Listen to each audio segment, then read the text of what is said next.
Oh, so it's okay. It's off now. And then, No. no, that's on. Oh, that, And when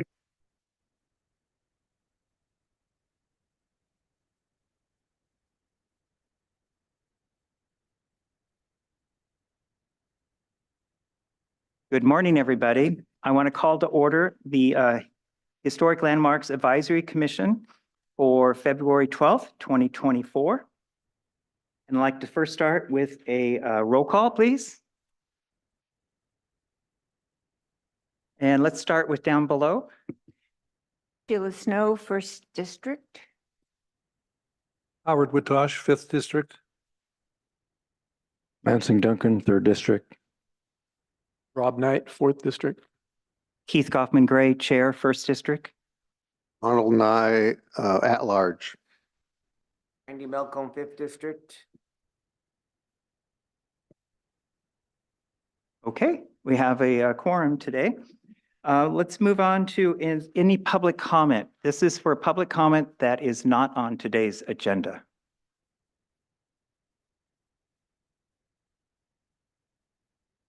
Anything online, Jonathan? Okay, we have no public comment. So we'll move on to the minutes. These are the minutes from November 11, 2023. And Mr. they Chair. were in the box or on the box, but everyone should have them in front of you right now. These have already been wonderfully redone from the original by Commissioner Duncan. The ones you see are the corrected minutes that he did. And so we'll open it up for any minutes. And I guess I'll move it to Commissioner Duncan if he wants to go over his minutes first, and then we can see if anyone else has comments on the minutes. Yeah, an overarching Excuse me. comment to begin Chair. with. These are the minutes of November 13th. We do not have minutes down here. Sheila's getting.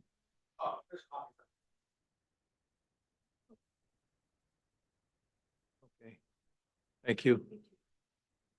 He's looking right there. Thank you, Lansing. Thank you.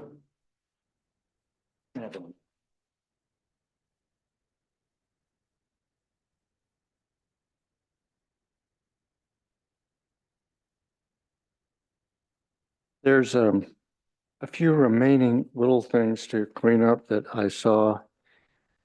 So one is on page 2, the section which is about the Coral Casino. There's a long section where I'm talking about milling wood. I don't think we actually need that. So under HLAC comments, Coral Casino, I would say that we should stop after my comment that says historian who was monitoring the protocol plan. We don't need having worked with antique restoration on down to the bottom of the paragraph. And then the also thing that's, I think, redundant at this point is down under Chair Kaufman Gray, the very last bullet you can see on the page. I don't think we need the last sentence. But the first sentence points out the issue. It was problematic. And then moving to page 3, there's just some sort of formatting issue going on, Jonathan, under the action that's under the Caltrans bridge issue. It just doesn't match the type size, or the type isn't quite right compared to all our other actions. Then on page 4, and we're talking about the Moody Sisters cottage demolition.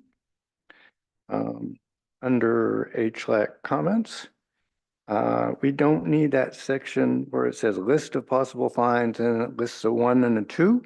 They're already in the sentence before that. So that's redundant at that point.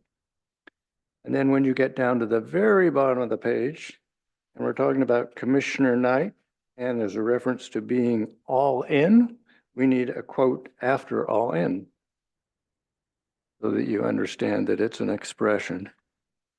And those were the remaining things that I saw needed to be cleaned up, Mr. Chair. Thank you very much, Commissioner Duncan. Any other commissioner comments on the minutes?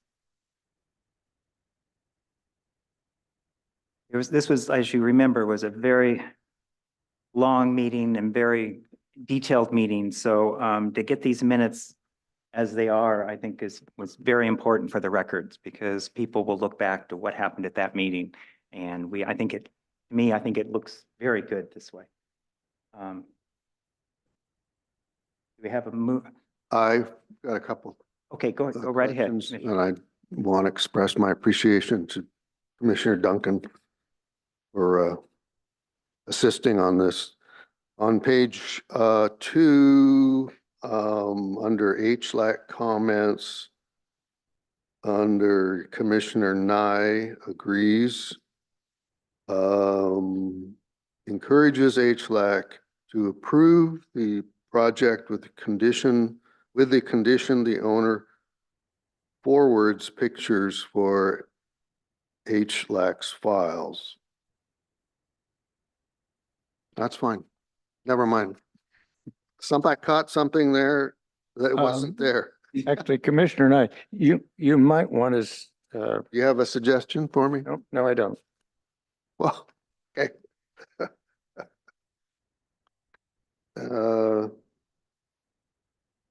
Back on page 4, under HLAC comments, 2, 3, 4, 5, line 5 of the first bullet, there's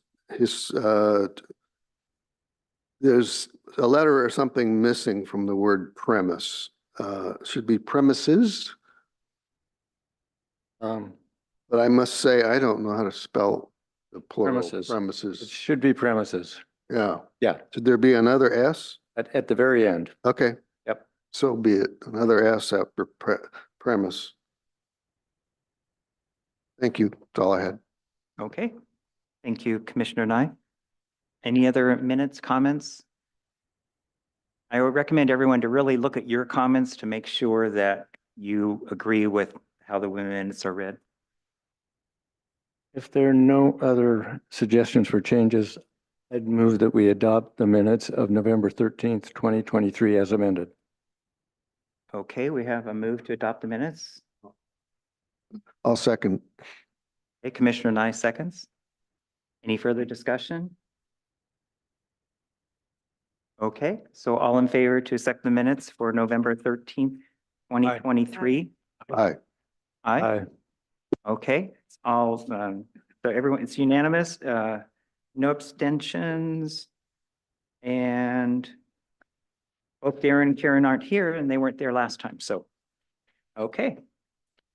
Thank you very much. Okay, we'll move on to item number 4, staff update. Planning and Development HLAC staff would provide a brief oral announcement or report on items of general interest to the commission and members of the public. Do we have any staff updates today? I believe one staff update that we have is we have tracked down on the historic landmarks page of the County of Santa Barbara. We found the missing resolutions that were not uploaded in PDF form, and they have the historic landmarks page has been fully updated as well as the landmark numbers. That's the new, the page on the county website. Can you pull that up? Absolutely. So everyone can see what was done?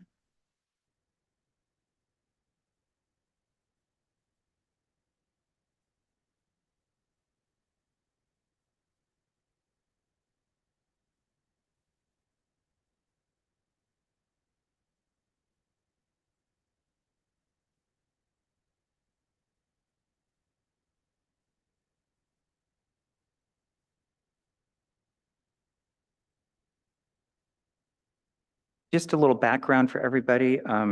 If you had pulled up the county historic landmarks website before, there was no numbers for the parcels, historic landmark, whatever. So they've been put in on the page now. And the newer ones towards the end did not have PDFs that you can click on to see the actual landmark information. So Jonathan, for instance, Rocky Nook Park at the bottom, as everyone can see, that's number 54. If you could link on that, this is what pulls up. So right now, if you scroll, I believe that's It's just the resolution that's on the link right now for Rocky Nook Park.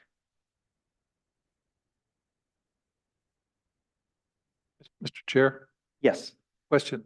yes, go ahead. The resolution does not mean it is. It just means it's a resolution Well, or this is the resolution that's been signed by the Board of Supervisors. signed. Yeah, and he's scrolling right now, and if you go through the signature part further down, you'll see all the signatures, Ah, who voted for it, and it was certified.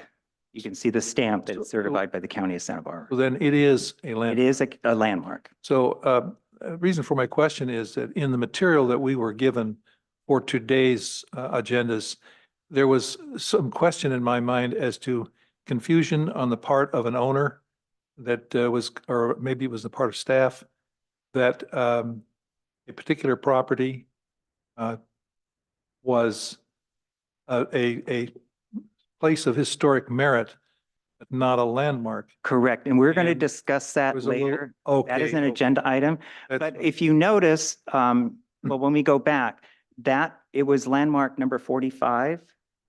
If you look at our website now, landmark 45 does not exist on our website now. It was taken off. See, So we'll have a discussion as an agenda item later today about that. do we in fact list places of historic merit? We do. There is a page for historic merits.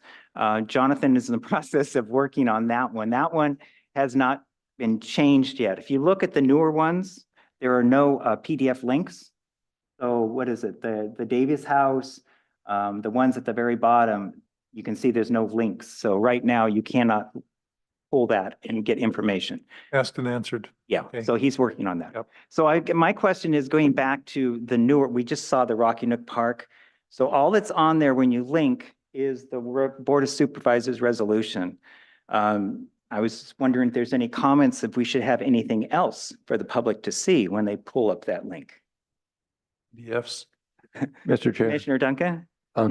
Yeah. Yes, actually, when, with the onset of COVID, Michelle Nellis and Commissioner Nye and myself were working on updating the landmarks and PHMs that we had at that time that were not fully developed with the additional information. Because typically there's a cover page, there's a couple of color pictures, there is a sort of synopsis of the nomination form that has the historical background on the item, and then the resolution too. So usually we've got more depth than is shown in these last ones. And obviously, it would be good to complete that project, actually wrapping up what Michelle Nellis did, and then the things that have become landmarks since then, Okay. and In fact, PHMs. Jonathan, you want to pull up one of the older ones real quick before we move on under historic landmarks and see what's on there. So just pick a number. This is how the older ones were done. There's a picture of what it is, a brief description.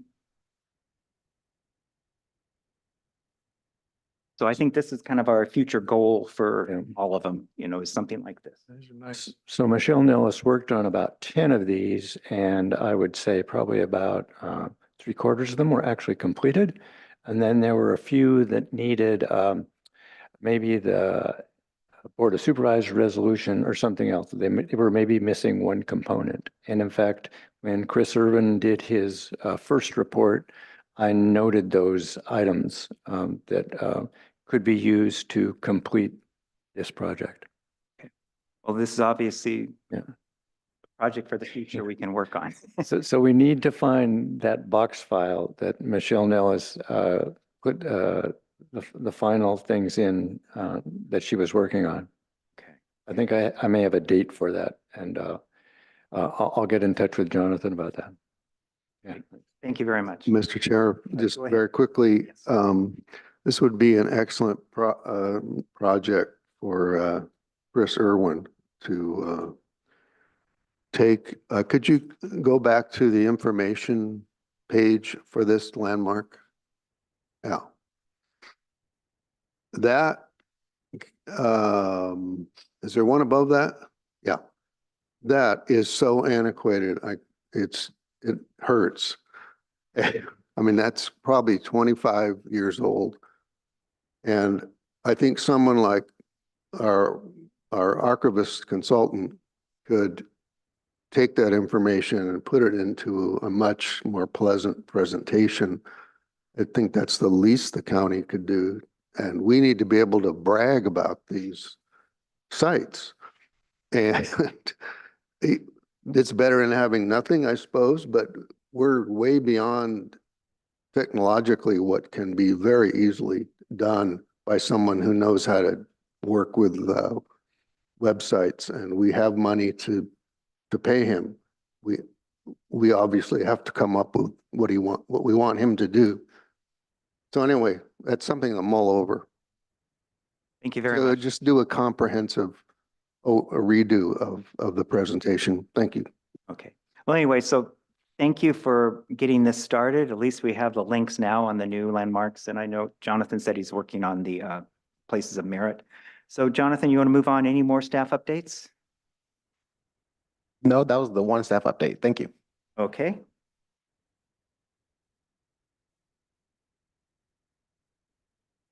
Okay, we'll move on to item number 5, which is project chair discussion.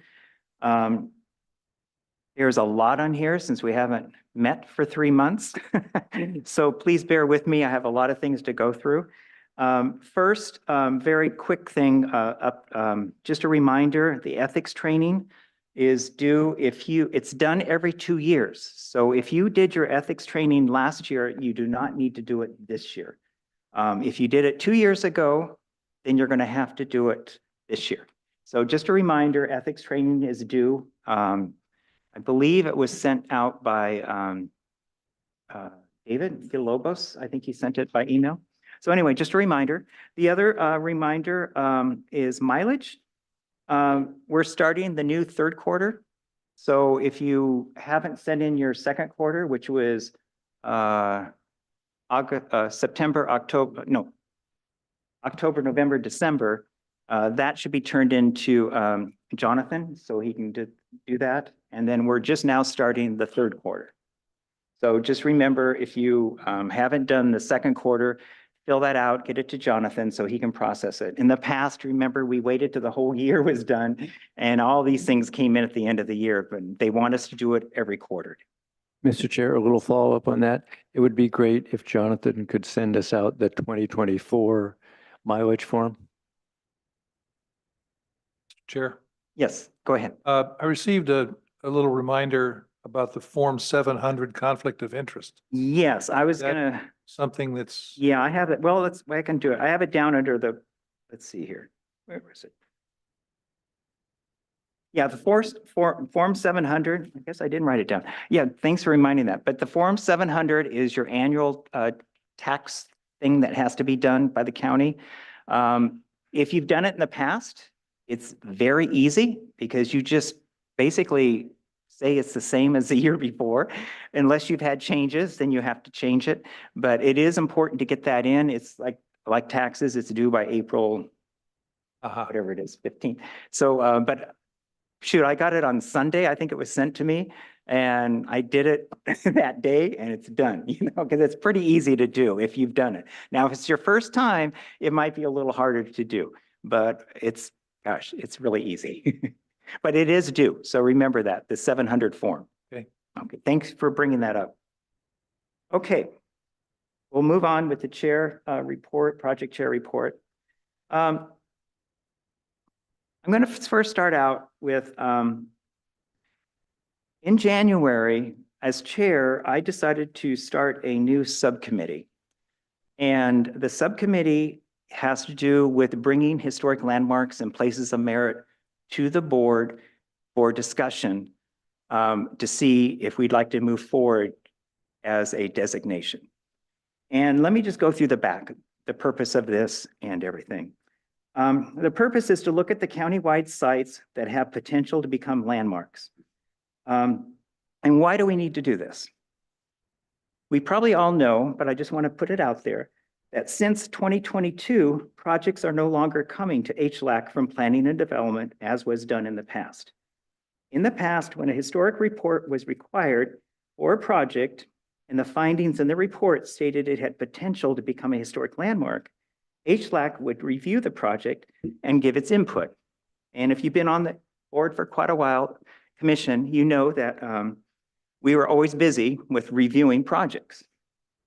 Now, if a property owner is asked if they want the property to potentially become a historic landmark, and they say no, the property owner says no, the project does not come to HLAC. And this has been happening since back from late of 2022. If you notice, we have not received any projects from planning development. Planning development says our purview, as stated in Chapter 18A, is to create new historic landmarks or review projects for existing landmarks. This new subcommittee is to do just that. So I figured we need to be proactive now. We used to wait for a property owner to say, okay, I want my property to become a landmark. We tell them, fill out the form on our website. They would bring all the information to us, and then we would discuss it. As you know, we have not had that happen because it's a lot of work. And we're missing a lot of potential preservation of county properties. They're going through the cracks, and I think we're losing a lot of potential properties in the future.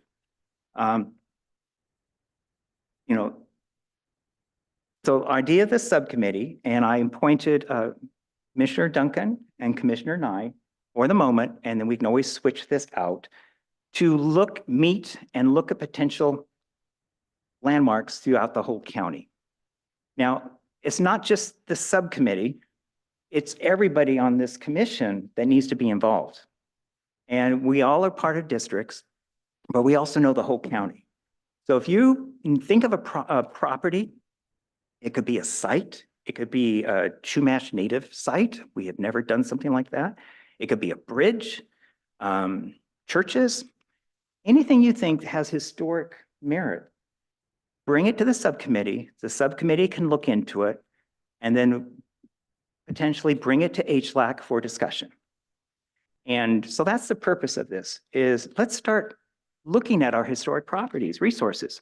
I think a lot of them are just falling through the cracks, and we're going to lose them for history. And as it says in 18A, this is what we're supposed to be doing.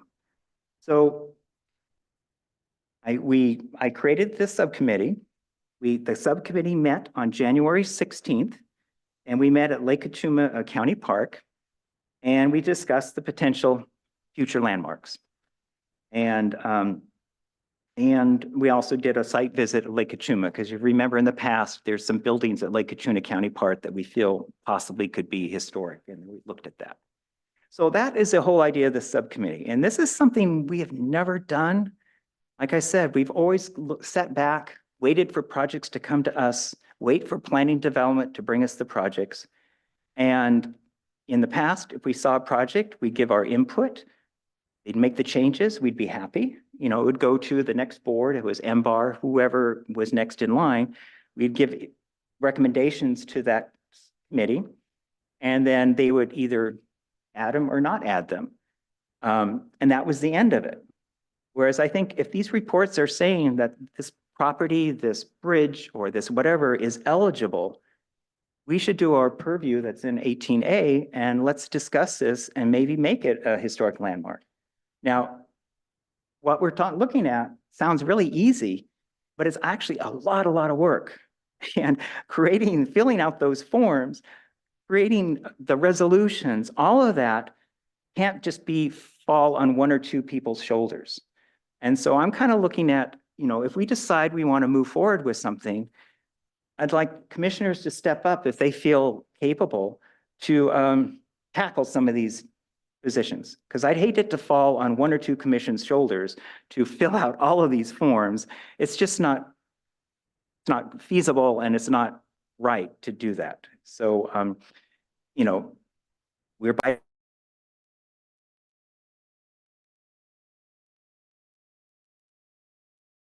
But that's the whole idea of this subcommittee. And so I don't want to go any further than that, but if you notice on agenda, we actually are looking at two potential landmarks to discuss today. And that's the whole idea of the subcommittee. Bring it forward, we'll, as a whole, discuss it. We might decide, no, we don't want to do it. And the other thing that we discussed is there's a lot of projects out there, not projects, there's a lot of properties, things out there that already have historic resource reports done. If they don't have a historic resource report, that is a lot of extra work on top of that. So the subcommittee is first looking at what's out there that has historic resource reports that says that they are eligible to become a historic landmark or place of merit. And we could start there. If they don't have it, it's going to be a lot harder. And believe me, we came up with a lot of things that you would think would be historic landmarks that aren't. So I'm just telling everybody, please put your thinking caps on and email one of the subcommittee members, whenever you have a chance, if you have something, especially if it's in your district, but it doesn't matter. It could be anything in the county. Like I said, you have Chumash site, something like that. We've never done anything like that. There might be something like that. So anyway, that is the formation of the subcommittee. Mr. Chair. And since it's a project chair report, I can't do a lot of discussions on this, but I can take a couple of questions. I do have a question. Yes, go ahead. So in the cases that we're looking at today and in other cases, previous cases, there's always been a question as to if commissioners or a subcommittee or a member of this committee wishes to designate a property against the wishes of the owner that has come up. What is it clear in our 18A language that we have the responsibility and the right to do that? In opposition to the owner's wishes or not? Because if we start down this road and we are blocked or obstructed because of the law, and the law is going to come down on us at some point, we should know that before we undertake these projects. I've talked to county council about that. And in the past, it was very unclear on that question.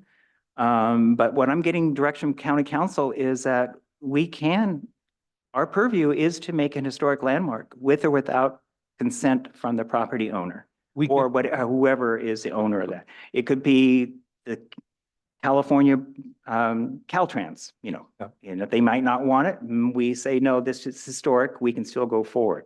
So we definitely try as hard as we can to get the property owners to to buy in on it. And, whenever there is that opposition, the idea of part of our job is to talk to the property owners, explain to them what it means to be a historic landmark and all of the benefits of it and all of their fears. A lot of the fear is, oh, I don't want people trancing through my property to look at my house. Well, as we all know, if it's a private property, no one can go on that property. It's just a designation. It's not like, okay, we can have home tours. So anyway, thank you for the question, because I know that's been bouncing around for years. But county council says at this moment that we can move forward. We would love to have property owners buy in. So we may not prevail, but we can at least make the nomination. We can make the nomination, we can go through the process. Like I explained to some current property owners, it has to go all the way to the Board of Supervisors for final approval. They're the ones that make the final approval. So if they decide that the opposition is too much or they don't feel it's relevant to become a county historic landmark, they have the final decision. We're just bringing the nominations to the county Board of Supervisors. It's between a rock and a hard place, or in the words of E.E. Cummings, it is the intellectual's job to embrace lost causes. Thank you, Commissioner. Or is it the intellectual's job to embrace lost causes? Commissioner Nye, it looks like you have your button on your microphone. Did you want? Yes, I think I guess we're going to continue to discuss this later. But one thing we probably might want to have in mind is that I don't think going forward with this policy, we're not doing that with the idea of putting conditions or any other measures that would inhibit a particular project going forward. I mean, it's possible that situation would come up if a project appears to be endangering a resource according to uh, our ordinance. uh, Emergency type situations can be met, but as a rule, I would think we probably would want to avoid those kind of situations. But we probably should talk about that some more. So Yeah, I think. that's not a as fear on the whole, part of an owner. The history of our commission has always tried to work with the properties if there is, when we used to see projects, we would work with them to make sure we're not delaying their project to go through, because I think a lot of the reasoning why it's not coming to us anymore is they feel that the process to get a project all the way through all the committees and commissions is taking too long. So they're looking at ways, oh, well, I don't see it in 18A that it has to come to HLAC. Most of us here disagree with their decision on this. But like I say, we've had talks that we've known in the past, and there's still ongoing talks on maybe how we can get projects to come to us. But right now, since they're not, this is something we can do to get landmarks through. And I think we have Commissioner Karen here. Commissioner Karen, Commissioner Karen. do we know if this should be something disclosed before someone buys a property?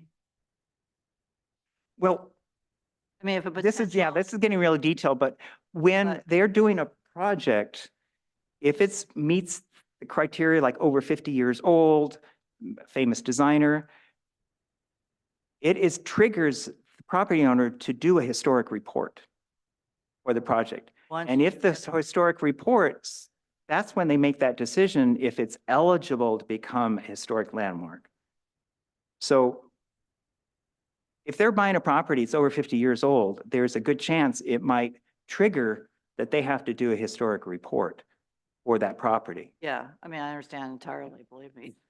But it might be something that the real estate industry here should disclose, that it's a potential, Mhm. just saying. Yeah, no, I agree. I think, because a lot of times people, they just want the land and not what's on the property, on the land. I can add to that. Yeah, go real ahead, quick. Commissioner. As a practicing but retired historian, consulting historian, the county, as we've mentioned before, has a database of flagged, potentially historic properties, which planners use all the time, and it's a mapping system. And as part of their work, looking at zoning and whatnot, the system's color coded, and when they pull up a map of that APN, if it's purple, then it has potential to be historic, and they ask the applicant to hire a historian. Getting into the real estate agents, especially in Montecito, most of them now are really tuned into history. And it's even been a little bit of a boon for historians, consulting historians, because we came up with kind of what we call an escrow report. Kick the tires on this property. Is it likely to be historic before we, spend 5 million or 12 million or whatever? So the historians do get plenty of those calls now from the major real estate companies to come in and take a look at this property, so the owner, who likely does not want to have something nominated or thinks they don't, but at least they can get an idea in a quick turnaround time if there's a potential for historic. I'm just thinking of back to the Moody Sisters cottage, and whether, if they had realized before they bought that property, if that whole thing may have been They avoided. did. No, they It was knew. already a It landmark was- when they bought it. It so was part of their agreement. Mr. Chair, Yes. Commissioners, since we're not agendized today to have such a robust discussion of this topic, I Okay, recommend. we'll move we on, because this is just a chair report. Thank you. Thank you.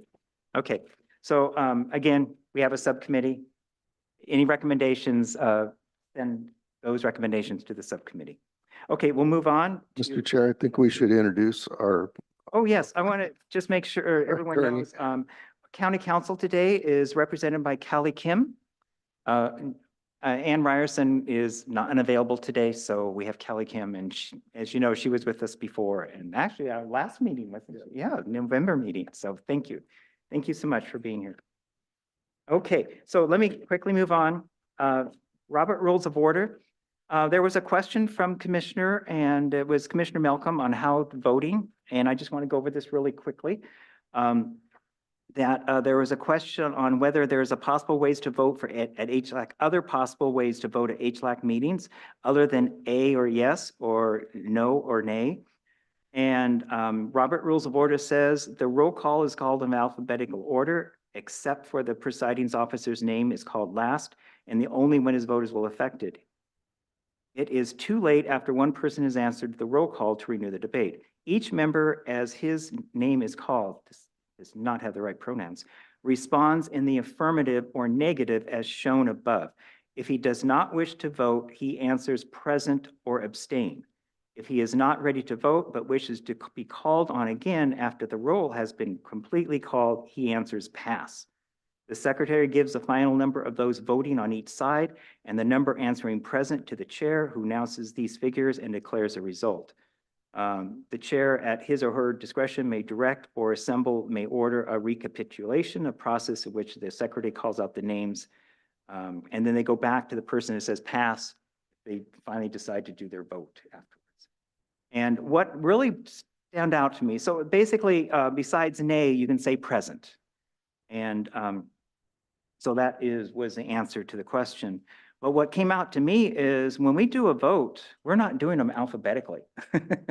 So going forward, when we have an actual vote, we will do it alphabetically with the chair voting last. And so anyway, I just wanted to put that out there. Just a point of clarification. Yes.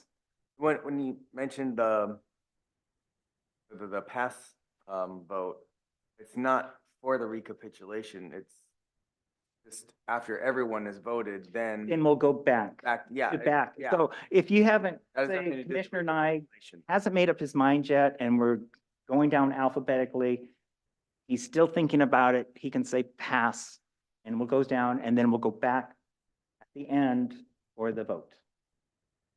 Okay? Okay. Get that done.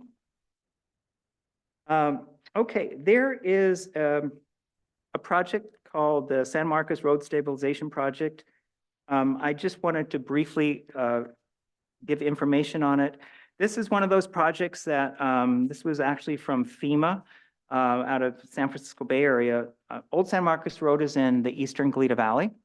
And the project is a cut and fill on the road as it starts to go up the hill, north of Cathedral Oaks, and below, if you know that area, there's a subdivision called Twin Bridge. It's south of that. And the road has been sliding a lot. So they just asked us if we had any knowledge of any historic properties in that area. And Commissioner and I drove up there, did not see anything.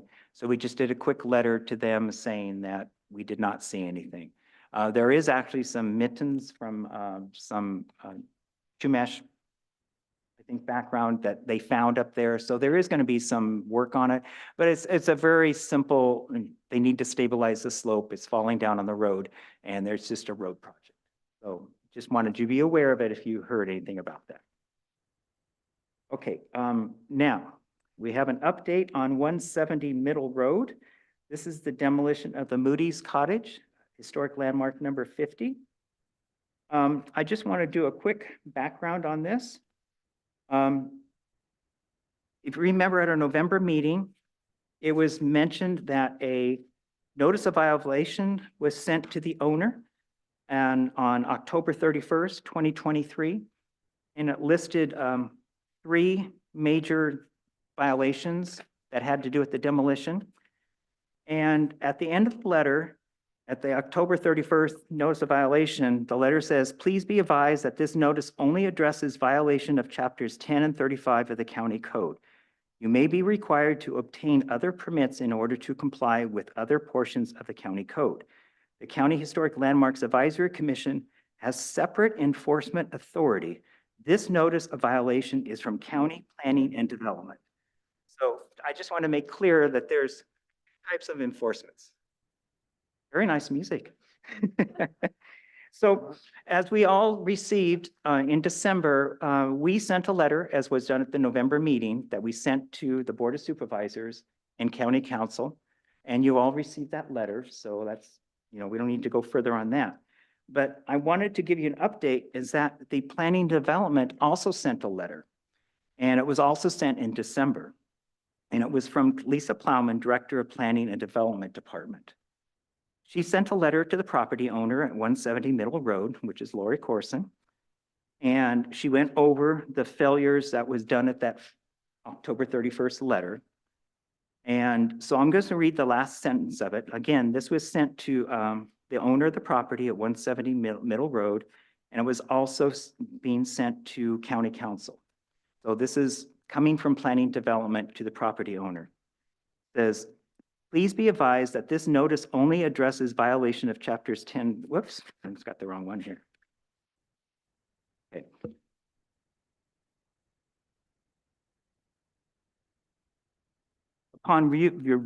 Upon review of the facts of this case, I have concluded that the unpermitted demolition of the Moody's cottage was a willful violation that cannot be fully remedied because the structure has been demolished and the original building materials have been removed from the site.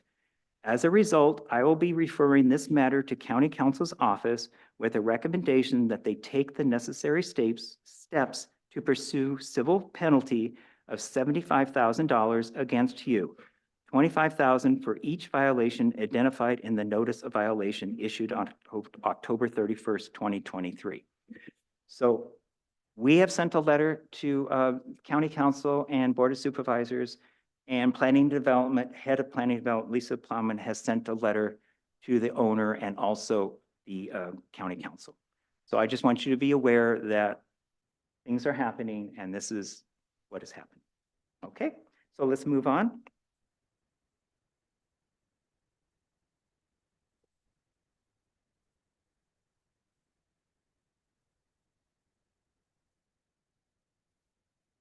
Okay, Commissioner Bleacher called me this week and she again could not make it. As you know, she's been wanting to step down for over a year now, but she's been very committed in trying to find a replacement for her that she doesn't leave, because if she leaves, there will be nobody representing the 2nd District.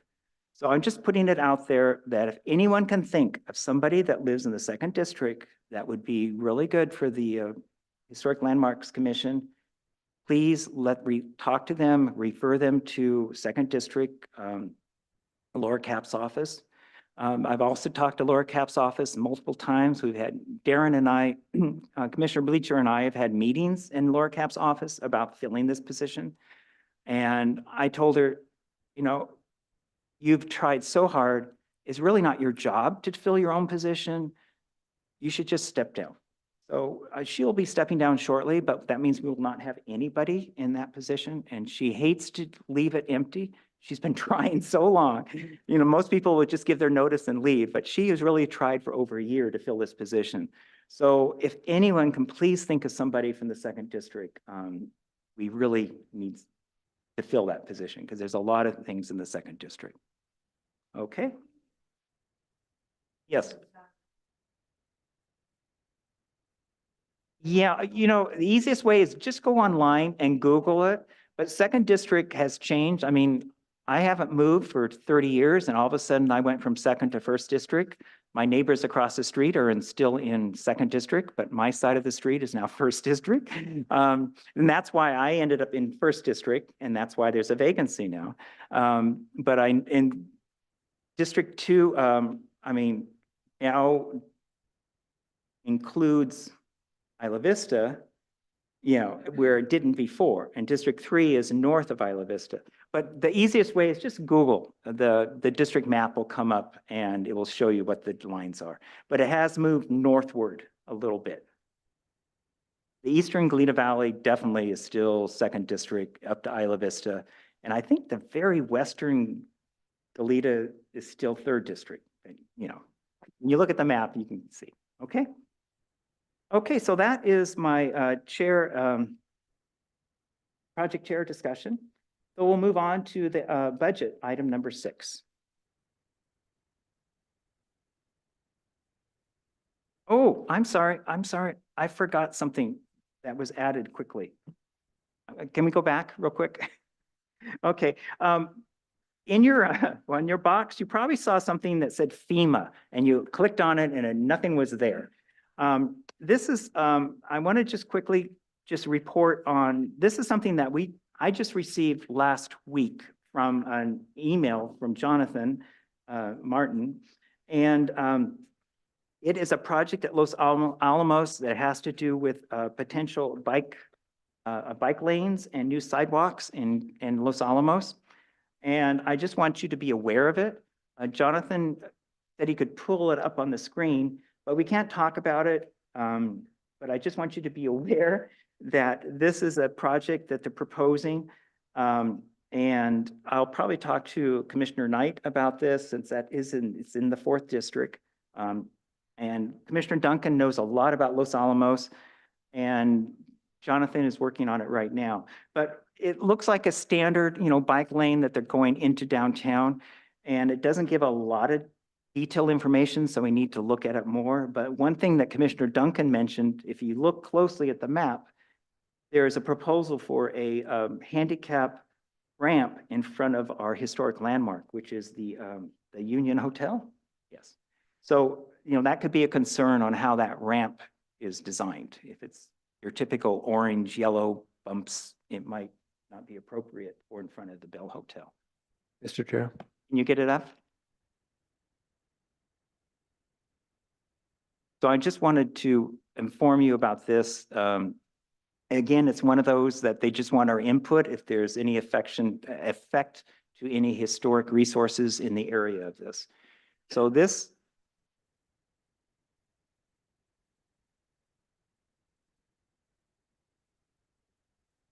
I think the map was a separate attachment. No, that's the San Marcos Road project.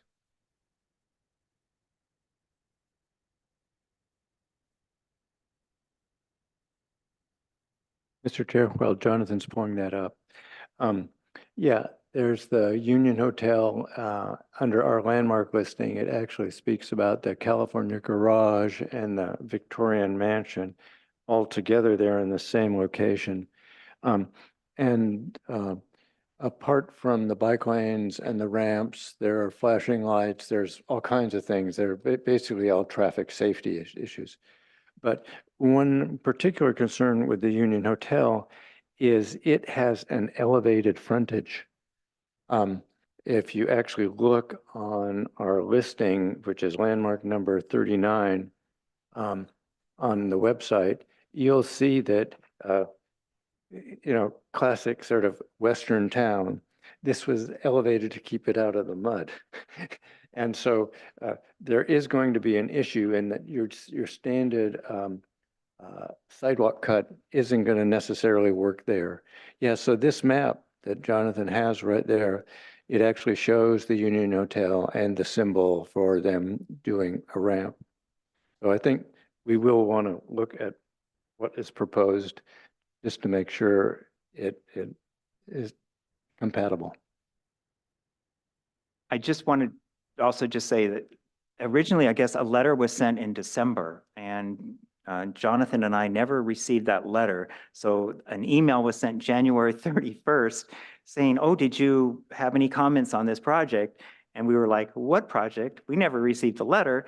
And so they resent the letter by email just a couple of days ago, and with the attachment of the picture of the project. So like I say, we haven't had a chance to really look at this, but I just wanted you to be aware of this potential project. Okay, so that is all. Let's move on back to the budget. Jonathan, you want to go ahead and pull that up?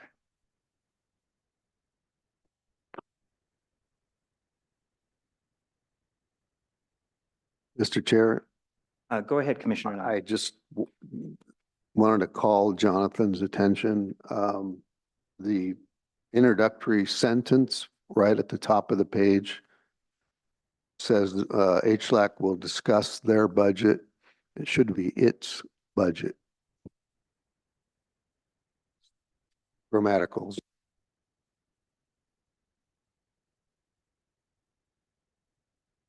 Okay. Okay, the budget is up on the screen. As you can see, as usual, our staff support is already at 77% of the year, and we are only just halfway through the year. But for the total, we're at 42%. Professional services, we have used some, which was the Chris Irvin project that we did, but there is some money in there. As we know in the past, though, if we wait, we will not be able to use that money because of over in other areas. So I just want you to be aware, this is the current budget that we have. And, you know, the total looks pretty good, but as you know, with planning and development, it's always going to go over because we haven't had an increase in our budget for many, many years in that. Any questions on the budget? Yes. Commissioner Whittosh? So we were previously talking about a project in which we would hire an archivist to do some work on the places of historic merit and maybe updating. Is this a place where we might allocate some of those funds? This is where we get the funds. And like I just said, the sooner the better, because if we wait towards the end, those funds might not be available, even though it says that we have them. I think I would encourage our committee to come to that. Okay, well, we can do a discussion, get this on as an agenda item and Okay. talk about it ASAP. Commissioner Malcolm?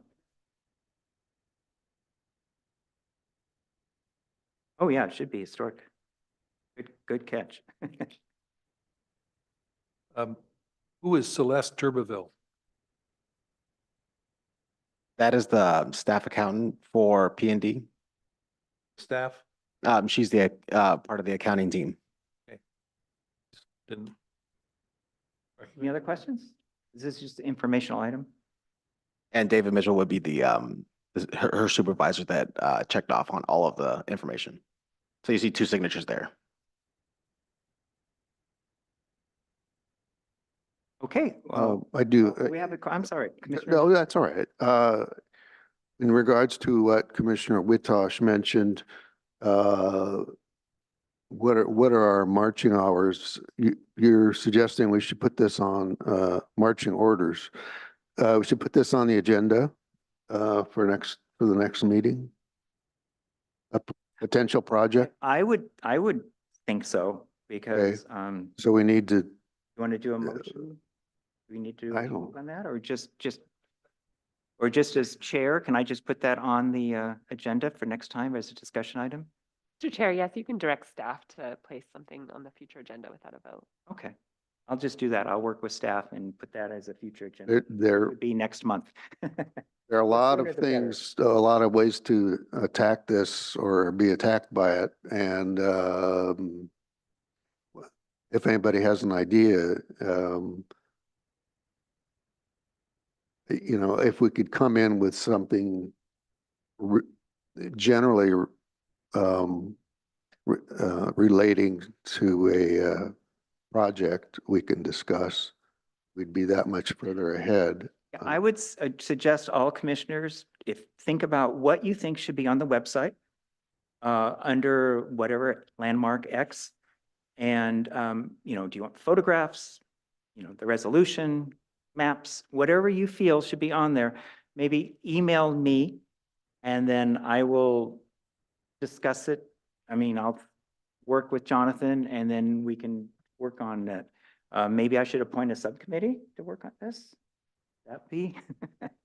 Yeah, well, there's so many questions because I don't believe our consultant would be allowed to actually do the work on the county's website. So there's going to have to go through channels somehow or other. Is that right? Yeah, the majority of the updates that happen on the HLAC website, I coordinate with the IT staff and then they make the changes to the website. Okay. So we would have to coordinate with that office as well. So we would have to maybe put it kind of together. We'd have- Then they would put it on. We'd have to do a template probably. And then there was. Here's what we want. I still don't see, I don't know. And Commissioner It Duncan would- mentions that there's a box out there that we need to find that has a lot of work that was done. Right, but I can imagine technical staff spending a lot of hours inputting stuff and not knowing what they're doing. And Yeah. I don't know, this thing, the logistics, I think, are hazy, but it needs to be done. I mean, From So- my experience with the IT staff, as long as we're as specific as can be, it comes across really well. There's not a lot of need for edits once I send it out. specifics. well, I guess we could have our consultant put it in the order we wanted and then hand it to them and have them drop it in, I guess, something like that. All right. Figure it out. Okay, we'll discuss that. Let's move on. Any more budget questions? Okay, so let's move on. Now we're into district reports. And I believe Commissioner Nye said he had a district report. Let's see, I've got a couple of things to talk about. A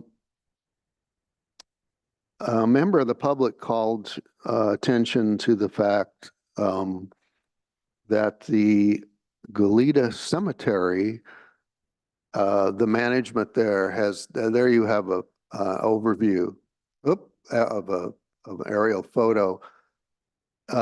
If you go all the way to the left, could you take the arrow across the photo to your left, Jonathan? Right there. Just leave it right there. The Goleta Cemetery wanted to do some upgrades and they did quite a bit of work. They got permits. Nobody thought about history, and indeed on the county planning department's mapping system, the Goleta Cemetery, believe it or not, which dates back to the 1850s, was not colored, is not singled out as potentially historic. So they didn't ask for any reports. So what was, this all happened in 2022, 23. This eastern side of the cemetery where the arrow is now, the road there is actually a loop, which goes up to the north and curves under that tree, comes back down and curves again under that lower clump of trees. That whole roadway, which is from the oldest part of the cemetery, is gone, and they've planted grass. In addition, there were apparently little stone hitching posts along that road. And actually, I think I can't tell from this photo if that's what I'm seeing with those little dots. And those were thrown in a pile. I think you have a photo of that. So, let me stay on that aerial. And then to the right, did you go to right there, go down and to your left, that road was taken out. And if you go up to the end of that road and turn right, you walk up through that lovely bunch of trees. That is just raw dirt. I don't think they removed that road. I think it's been removed for many years. And there looks like there maybe had been a road also going back down to make for circulation through those trees. So very briefly, a historian would say that the removal of those roadways removed definitely a historic, significant characteristic of that cemetery. And it's the public that brought it to my attention and have filed at least one complaint with planning and development to, I don't know what kind of mitigation what would be asked for. but this was a part of a very large kind of flood control drainage project, which involved taking out a lot of that large parking lot and redoing that whole section. But the removal of the roads, I think, was something that it should not have happened.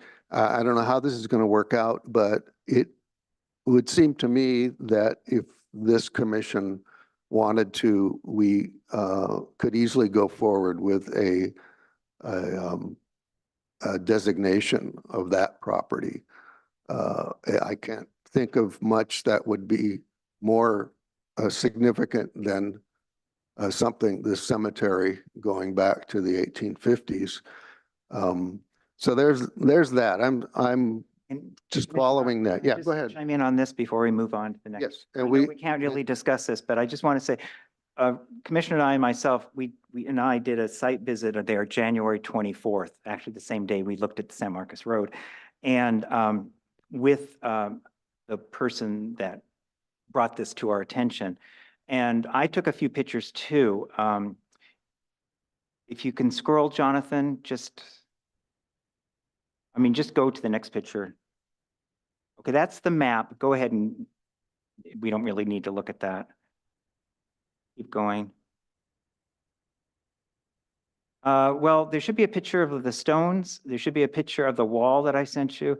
There's a pile of these stones. Back to the stones.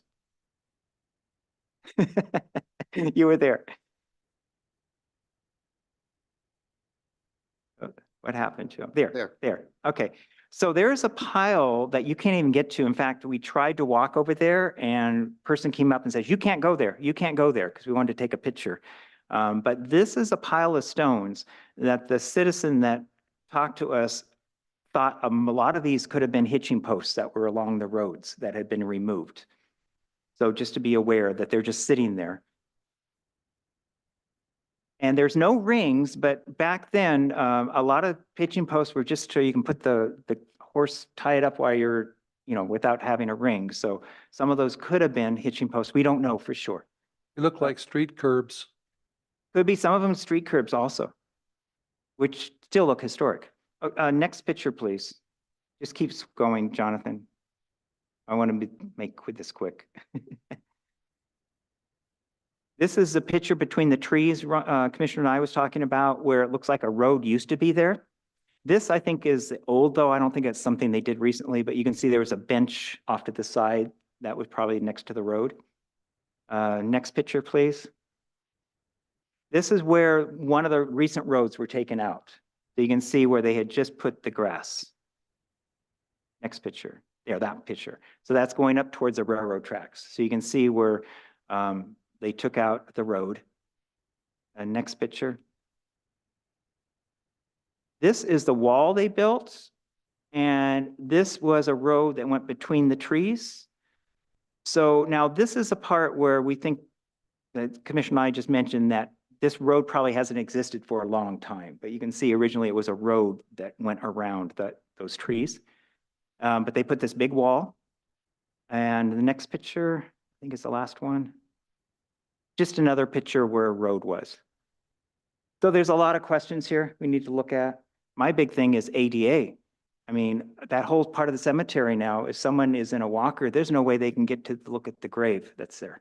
So there's a lot of questions why it did not come to us to look at or went through a historic report. So anyway, that is the district report on the Goleta Valley Cemetery. Thank you for doing that. The other, there's the main gate. Yeah. The other thing I was going to talk about were the potential buildings at the Cachuma Lake Campground, which there's two and maybe a third that are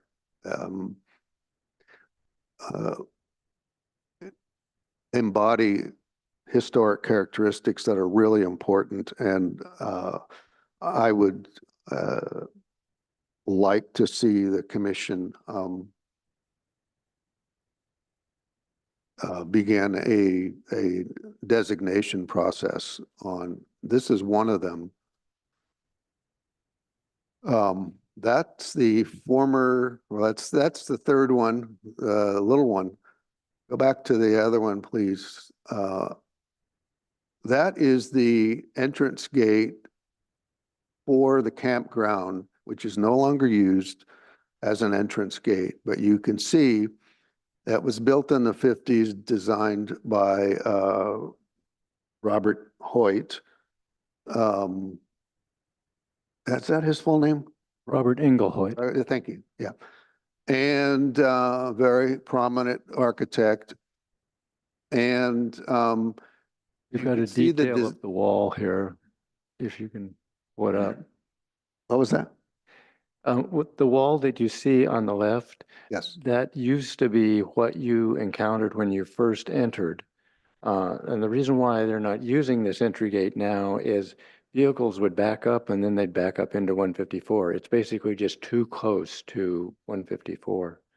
And so now they shoot people around to the right instead of having you pull up underneath this great overhang.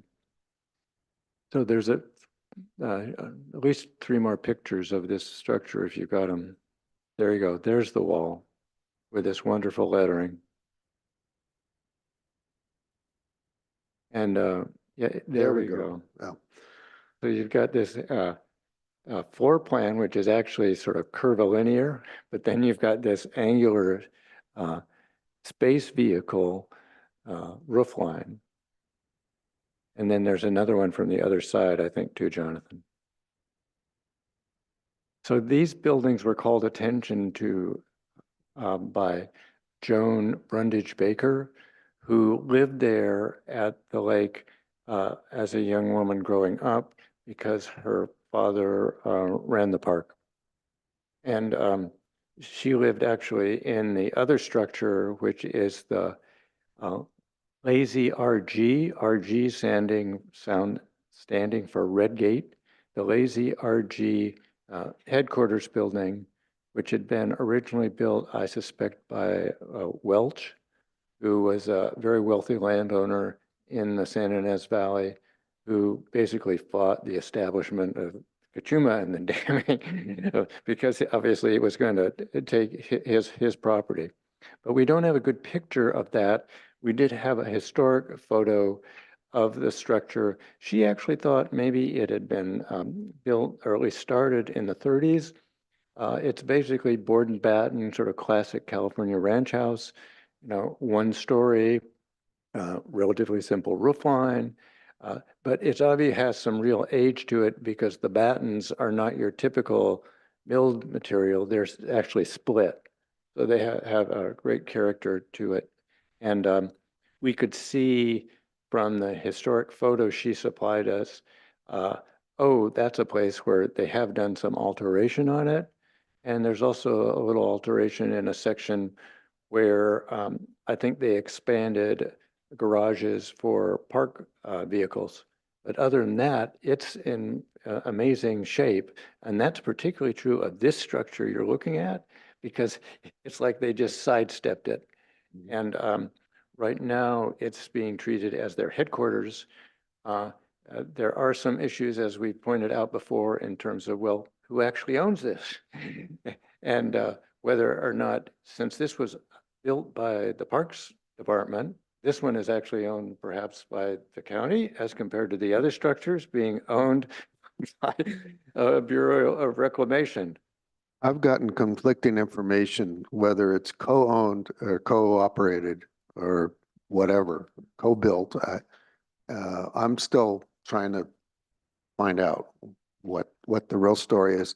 We don't have a photo of the ranch house, like apparently. No, unfortunately, both Lansing and I forgot to take a picture of the ranch house. when we were- Okay. So You anyway, can see, we were enamored by this one. this one. The ranch house is pretty nice, and it's actually a nature center. And apparently the San Ynez Museum has some materials, and including an oral history, I think. they haven't gotten back to me, but when I hear from them, I've sent a form. Are you still volunteering there? Okay. So anyway, I'm looking into the history of those two places, potentially presenting it for as a possible nomination. Dr. Nye, do you have any history on when the park opened as a park of the county? I don't have any specifics. That's My might be on their question is website. somewhat seeded by I think that Mr. Hoyt designed that building at the time the park was Right. made public. You did, yeah. And so it would be commensurate with the opening of the Yeah. park, which is historic itself. Yeah. Anyway, I greatly support that. I was a friend of Robert Engel Hoyt, and I admired his work and his talent. He knew what he was doing, and he was off the charts. I believe that the date is 1954 on that building. It's about right. It's a wonderful building. And Mr. Chair, I'd add one more thing to that. I think they're particularly good candidates for landmarking because they're public structures. The public has seen and Absolutely. experienced these buildings repeatedly. It seems to me like this might be something that we can put on as an agenda item to discuss. And then we can decide if we want to move forward. So, Mr. Chair, I actually looked at the older discussion of this because we've been looking at this since 22. And in fact, there was a subcommittee formed and it was with Commissioner Witosh and Commissioner Snow were on that. okay, Oh. again, we need to move forward because it's not on the agenda, so we cannot be discussing. Oh, didn't mean to step on anyone's toes. I'd forgotten about that. So Okay, I'm here to help if you want. thank you, Well- Commissioner Nye, for your district reports. Any other district reports? Seeing none, let's move on to the standard agenda.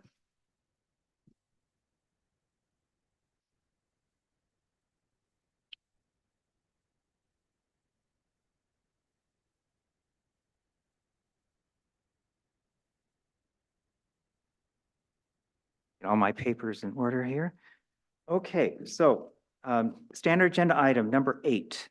This is the Montecito Sanitary District Protective Measures of District Facilities Projects number 1 through 4.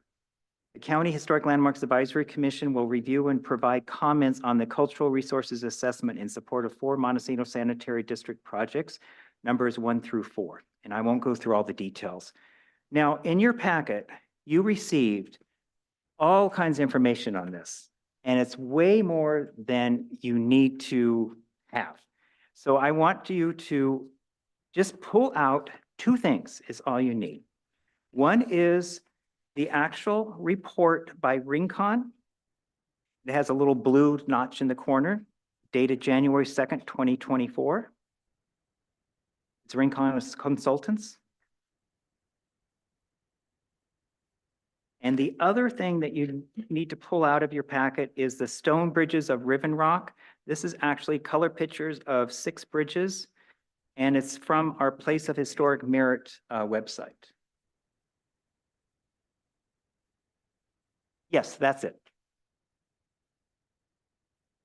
Okay, all the other letters that are in there, they're great information, but they have really nothing to do with what we're talking about today. So I don't want to confuse you because it was very confusing to have all of that there with what we're talking about.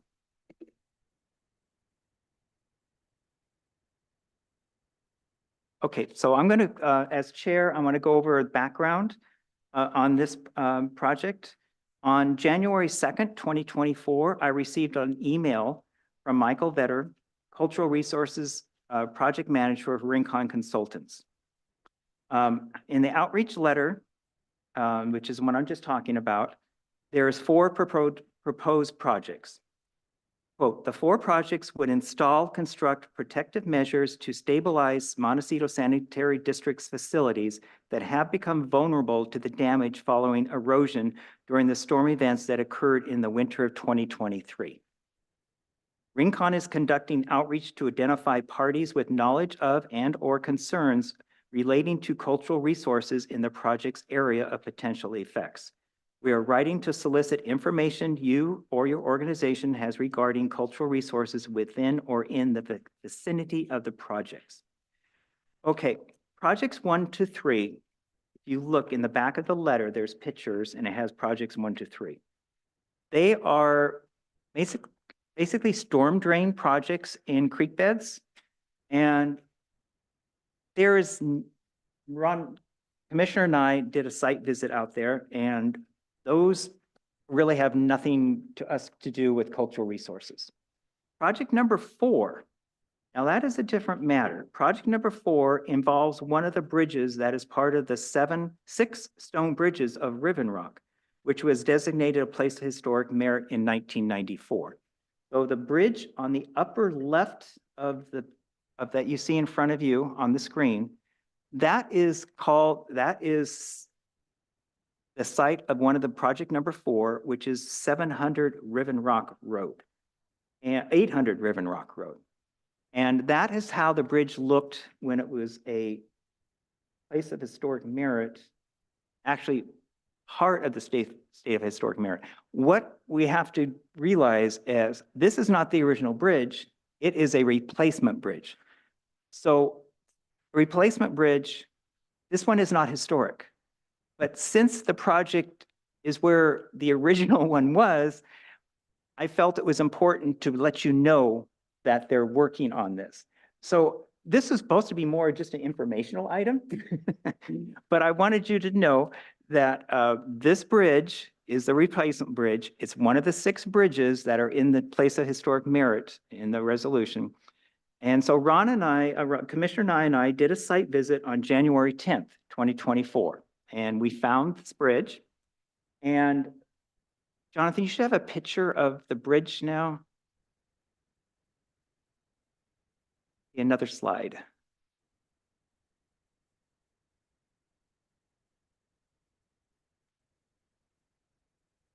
Those are the projects. So if you can get out of that and go into the pictures I sent you. Yeah. Yeah, it was. Yeah, that bridge. Okay. That one.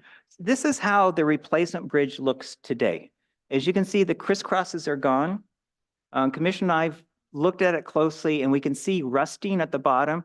So probably the Montecito mudslide that happened a few years ago probably took those out. And so they never replaced them. So this is the bridge that they're talking about the work. Next picture, please. So as you can see, this is the downslope of the creek. And if you can see, they have all these sandbags and there's erosion on the downhill side of the bridge. Next picture.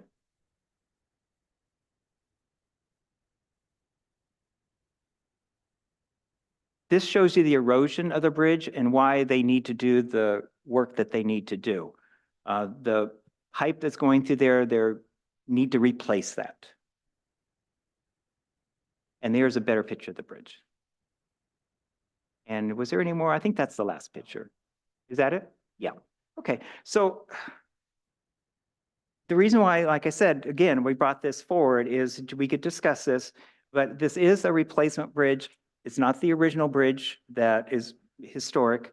And they obviously need to do some work to shore up the erosion that's there. And that's what this project is from the Montecito Sanitary District. So I guess we could say that is my presentation. So we can open this up for questions. I have a couple of questions. Yes, go ahead, Commissioner Josh. So the timbers that were removed because they blocked, the waters overflew the bridge and washed them out or took them out, or they took them out because in order not to obstruct debris? Is that your understanding? No, that's just We don't know. speculation. We don't know. We think the debris probably damaged them and they pulled them out. Because that area had a lot of damage during the Montecito mud flow, and So we're just assuming that they probably got washed out during that event. So, and what purview who has the purview of this bridge? Riven Rock, I believe, is a private Is community. it private property?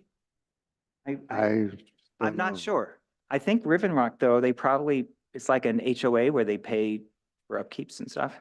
And given that this is not a historic bridge, we would be, if we decided that it would be the right thing to replace the timbers, would that be contributing to an obstructing result that in the future, if we have floods, more floods, that those timbers would again block flow? In other words, is this just an erosion project or is this a bridge reconstruction project? And It's just an erosion project. It Yeah, has to do with it's- the erosion on the back side of the bridge that you can see up on the screen. Yeah, it's that big hole there next I to the see the bridge hole. that I see the they're hole. gonna fill in with concrete and rock. And the bridge, for what it's worth, is not gonna be affected. what is the conduit that we see there? There's there's a pipe and a conduit. One of them is the Historic. sewer line in question. I think it's a 3-inch line or something, and it's exposed now. So, All four projects are by the Montecito Sanitary District, so it's Oh, really? assumed that we're talking about sewer. It's a pretty small sewer line. Yeah, that's what I was thinking Might be too. Well- individual. so be it. The larger question is somewhere down the road is for this commission to get a handle on just how many of these bridges still exist. And we know that some don't. So that's just a task for some future time because we are listing 6 of them. And going through the report, there actually were 7, but one of them is a historic landmark. Yeah. Yeah, so I mean, there was a conflict. I keep seeing 6, and then I heard the reference to 7 when you're reading all those letters. Then I realized, okay, the one became a historic landmark. These stayed as historic merits. So there's actually 7 bridges in that area. Well, Mr. Chair, we actually looked at a number of these as part of a architectural and landscape project. Like Wisteria specifically was in that. I think there were probably 3 or 4 on the parcel that we looked at. So we know where they are. Yeah. And in fact, in the process, they found some of them, Buried. unearthing them from the debris flow. Okay, we're on questions. Any more questions on this? Like I said, this is going to be more informational, and it turned out with all this material we received, it seemed like it was going to be a huge, huge report. But I think it's important that you know what was happening to this one bridge, even though it's, So you, as part of our deliberation on this, you don't want to consider the 7 bridges as a whole? I mean, no. to be, for example, nominated No. or preserved or, I think there was a lot of reasons way back when that they became historic merits and not places of, as a landmark. And that pretty much was decided years and years and years ago. Mr. Chair? If Woodruff. Commissioner Woodruff is done. I'm done. I would just note that they have 3 possible projects here, and alternative C is what they say is their preferred one. So we would presume that they will go ahead and do this unless we ask them to do something otherwise. And it's alternative C, as you said, they backfill behind that wing wall with concrete. And then as Commissioner and I said, add angular boulders along the creek bank. So those obviously are all at road level or below. So they're not interfering with anything that's character defining, I would say, because there isn't anything at this point there. I would suggest that if we're going to support that, that's what we would talk about, which alternative it would be. And then obviously we want to ask for public comment on it. Thank you. Okay. Okay, so let's move. Is there any public comment, Jonathan, on this item? If anybody would like to make a public comment on this item, please raise your hand in the chat. Seeing none? Okay, thank you very much. I guess we can just move from questions to comments, go quickly through this if there's any comments on this. I guess I was just assuming that I would probably write a letter, them saying our findings that we did not find any problem with this project, just to let them know that we did look at it. I think they know because we noticed this meeting, so they probably got a notice and we are looking at it. But I could just write the letter saying, if someone wants to, I like the idea of Commissioner Duncan. We need to vote on it, but I could just go ahead and do what Commissioner Duncan said to support their, alternative C. And mention that the first 3 has really nothing to do with us. Okay, well, that's the end of this agenda item. We'll move on. And a Oh, yes, go ahead. clarification, alternative C would be to repair and to relocate. 2 things. Yeah, Doesn't say that in the text, but I think that's what they mean. to repair You and, gotta repair the oh erosion. yeah, that's what they're planning to That's do the is, Default, that's a. and with all these rains coming, it probably looks a lot worse now than when we took this picture in January. But the was relocation of the 10th. sewer line is a good idea, I think. I'm sorry? Relocation of the sewer line Yes, is a good idea. yes, okay. We do have one hand raised from the panelist, Bryce Sweetek, Engineering Manager. Oh, okay, go right ahead. Hi, all. Yeah, thanks. I think you guys did a very good job of summarizing in general what we're planning on doing, but I did want to confirm we're actually not at this time planning on relocating the sewer line. The sewer line would remain on the bridge, essentially where it is. And I know there was some discussion about what the other line is. In fact, the other line on the bottom there is the gas line. And then our line is above kind of where that gray conduit is. And it's small because it's actually a force main. And that's how we serve the Ribbon Rock community, is with a 2-inch force main.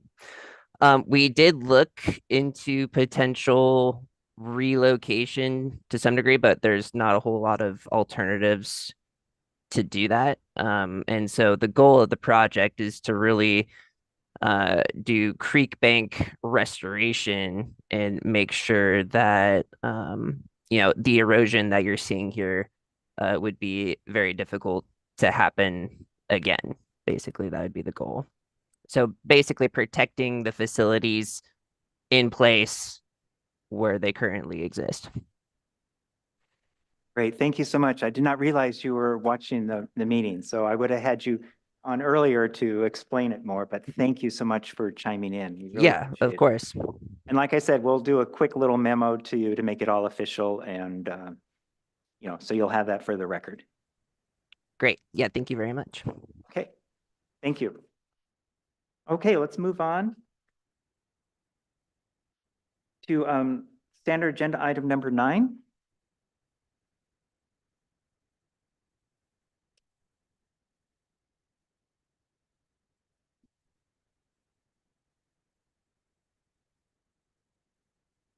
Okay, standard agenda item number 9.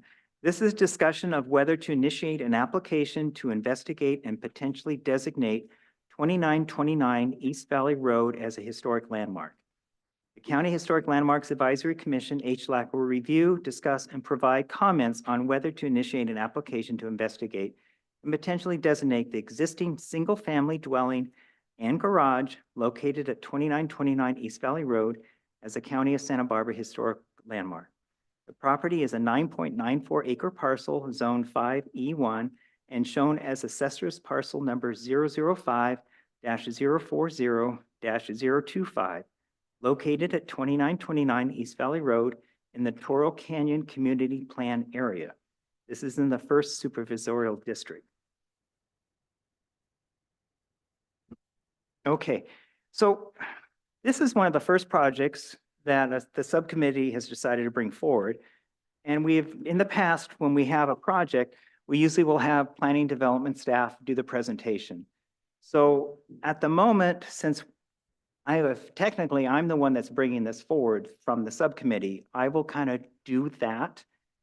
In the future, though, I don't want to be the one that does this all the time. So I'm hoping that if it's in a certain district, that one of the other commissioners would do the work on it, you know. But I'm just going to go over the background of this and how we are, why it's on the agenda today. On January 10th, 2024, as chair, I received an email from Veronica King. She's the planner of the project of 2929 East Valley Road, about historic report of 2929 East Valley Road that was created on July 10th, 2023. So the historic report you have in front of you was created on July 10th, 2023. And that was triggered, the report was triggered by an application for an addition to an existing historic residence. The email from Veronica King explained, the project is a request for a coastal development permit to allow construction of a 6,926 square foot addition and a 2,230 square foot of new covered terraces to an existing 4,721 square foot single-family dwelling. The existing single-family dwelling is eligible for listing as a County of Santa Barbara Historic Landmark. However, the applicant is, this is in the email, however, the applicant is not interested in designating the structure as a county landmark, so we will not be scheduling the item for HLAC. And that's the gist of the email that I received on January 10th. This proposed project was heard before the South Board of Architectural Review on August 4th, 2023. In the board minutes, which were very brief, it says the board is supportive of project, good solution of contemporary design with historic building. So that was in the minutes of the South Board of Architectural Review.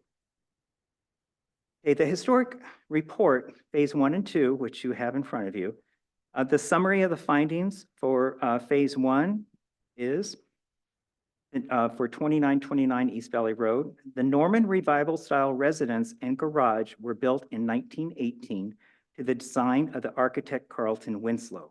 The residence and garage meet several criteria, making them eligible for listing as a significant historic resource at County of Santa Barbara state and national levels. A sandstone plinth and sandstone entry gate post adjacent to East Valley Road are contributors. A sandstone terrace and outdoor barbecue off the west side of the residence are contributors. This is all part of the phase 1 conclusion. Phase 1 component also states a carport style addition to the rear of the garage is not a contributor to the property's historic significance. The swimming pool, pool deck, and associated landscapes and plantings are non-contributors. The guest house built in 1986 is less than 50 years old, and the remainder of the landscape and hardscapes are non-contributors. So the HLAT subcommittee looked at the historic report when they met on January 16th at the Lake Cachuma County Park. And that's when we decided to bring this project to the full HLAC for discussion today. Phase 2 component of the historic report. Phase 2, if you're not sure, that's the proposed project. It says, implementation of the proposed project would have a less than significant impact on a significant historic resource. Therefore, the proposed project is consistent with County of Santa Barbara historical and archaeological policies and the historic preservation policies outlined in the Toro Canyon Community Plan area to the maximum extent feasible. At the completion of the project, the residence and garage of 2929 East Valley Road would maintain their status as a potential County of Santa Barbara landmark. Therefore, project impacts are less than significant. Okay, so in your historic report, it did not have all the plans for what they're planning to do because that's not what we're looking at today. But there was an Appendix A, and I wanted Jonathan to pull up because Appendix A has current pictures of the property that we're planning to look at. So Jonathan, put it up on the screen. Can you just do individual pictures? Yeah.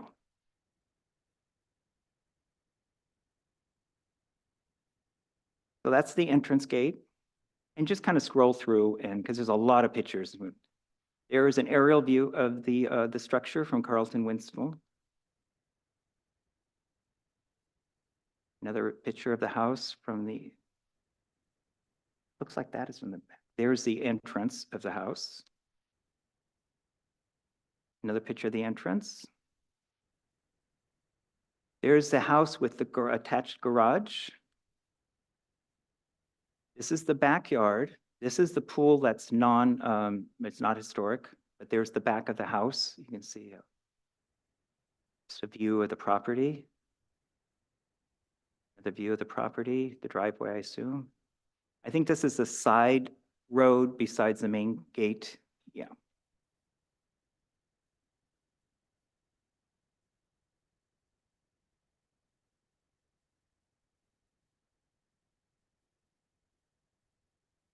Here's the garage overhead. It's an open air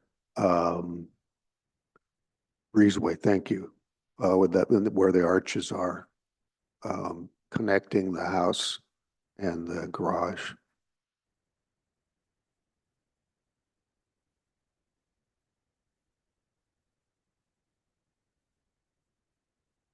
That's another picture of the back of the house. And I think that's it. So we'll leave it there. And I just remembered, I forgot to ask, is there any ex parte on this property that we need to discuss? Yes, I have seen this property, and it was many, many years ago. I visited this property to look at it. Thank you.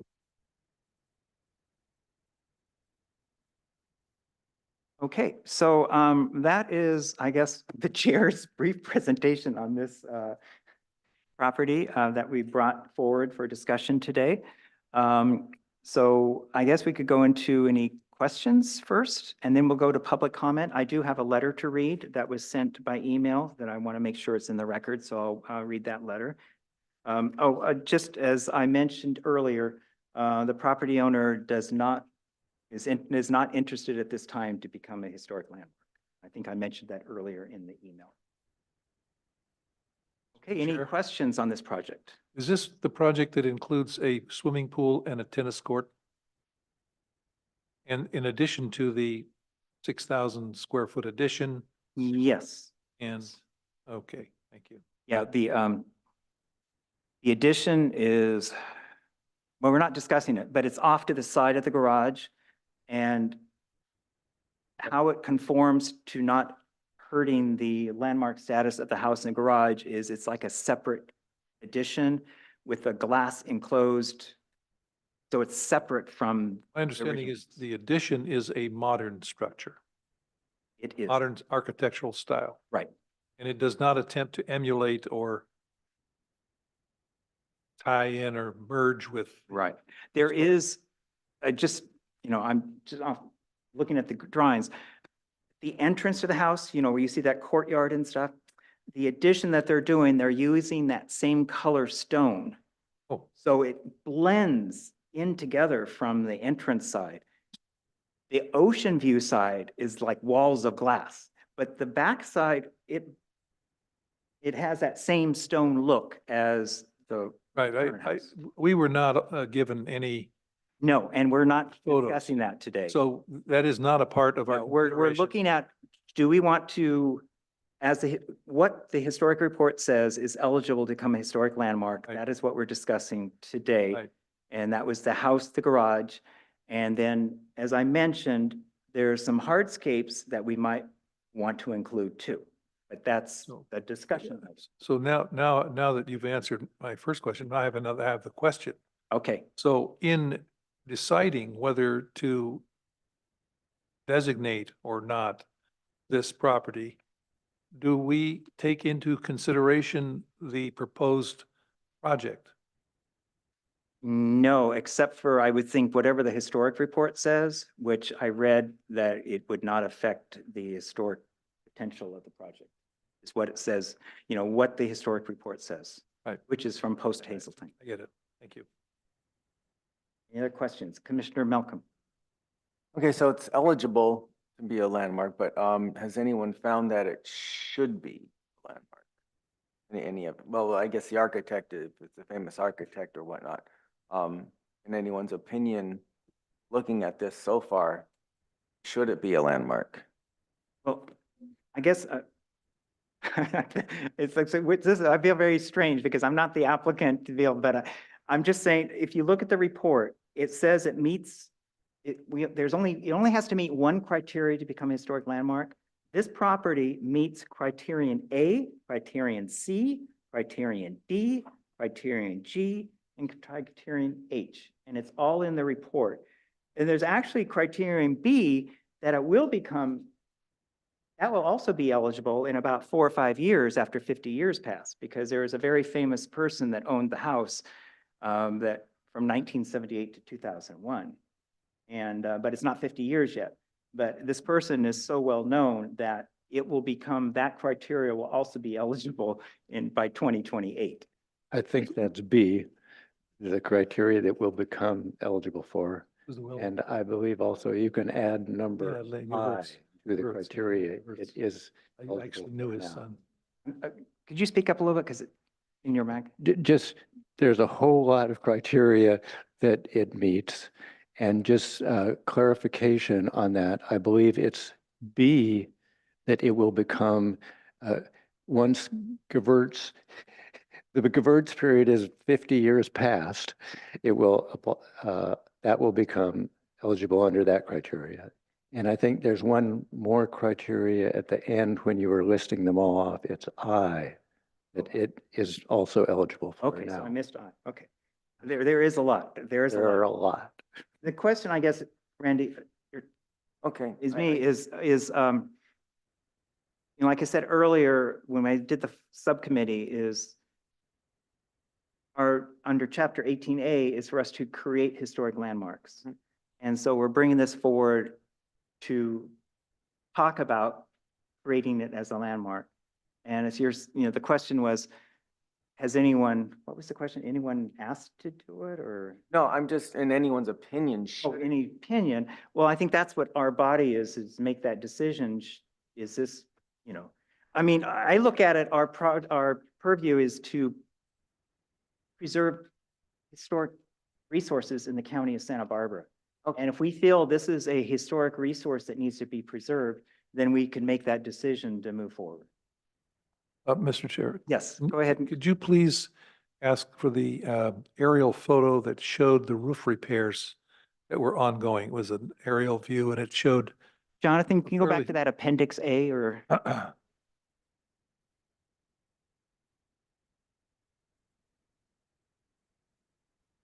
Hold it. That's an aerial view.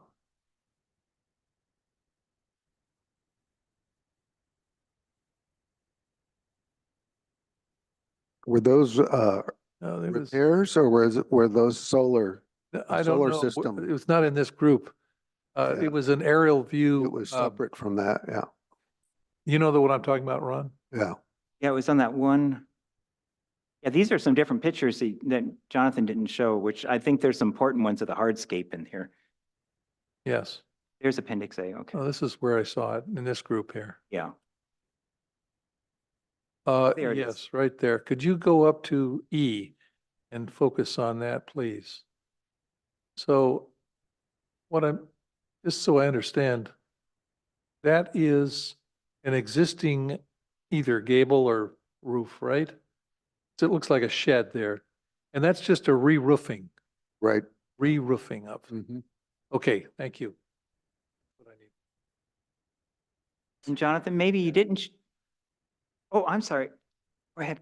Just for a data perspective, as we start to get proactive rather than planning, from planning and development, do we know why the owner objects to this? I have a letter I'm going to read during a public comment, but it's pretty basic. I mean, they did not say. I've talked to 2 planners, that are working with the property owners, and I've tried to share any concerns they might have. I haven't heard any concerns. I just keep hearing that they do not want it. I keep explaining, it doesn't allow, there's no tours, they're going to go to your house. It's more of a prestige thing, and it's to preserve our county, We but need to do a better PR job.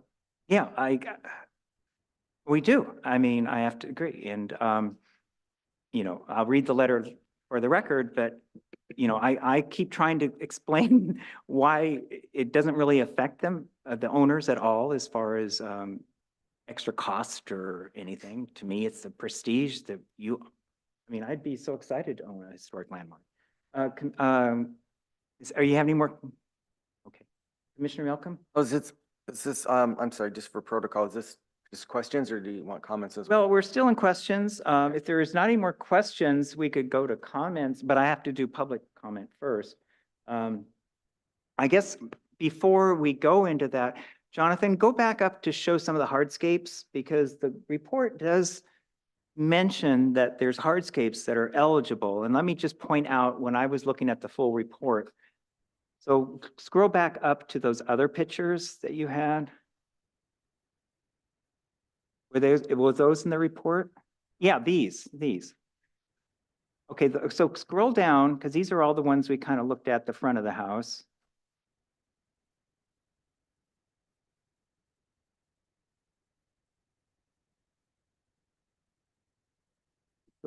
Keep going. Oh, go up one, just so everyone knows. There's a new pool plan, and it would be in the back closer to the house.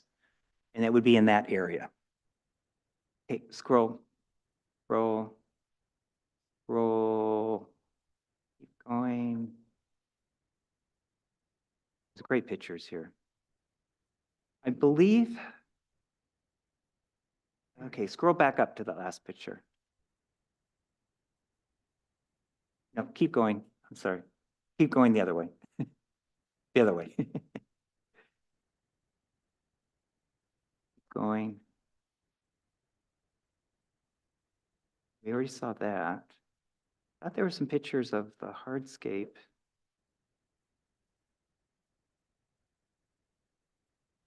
The new pool. Okay, this, I believe, is mentioned, the barbecue pit. I think I said, let's see.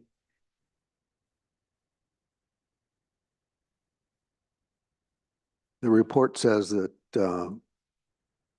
that feature, the terrace and the barbecue pit, are contributors to Right. to Yeah, the that's what I read. significance. Yeah, an outdoor barbecue. So that must be the barbecue and the terrace. That is a contributor, Okay, scroll to the next picture. And that's just a viewscape. Is there anything else? Just more of the property? The report mentioned. There, okay, this Go ahead. is, I think. Is that another view of the barbecue? Different angle? Okay. Anyway, so there's these, Different location.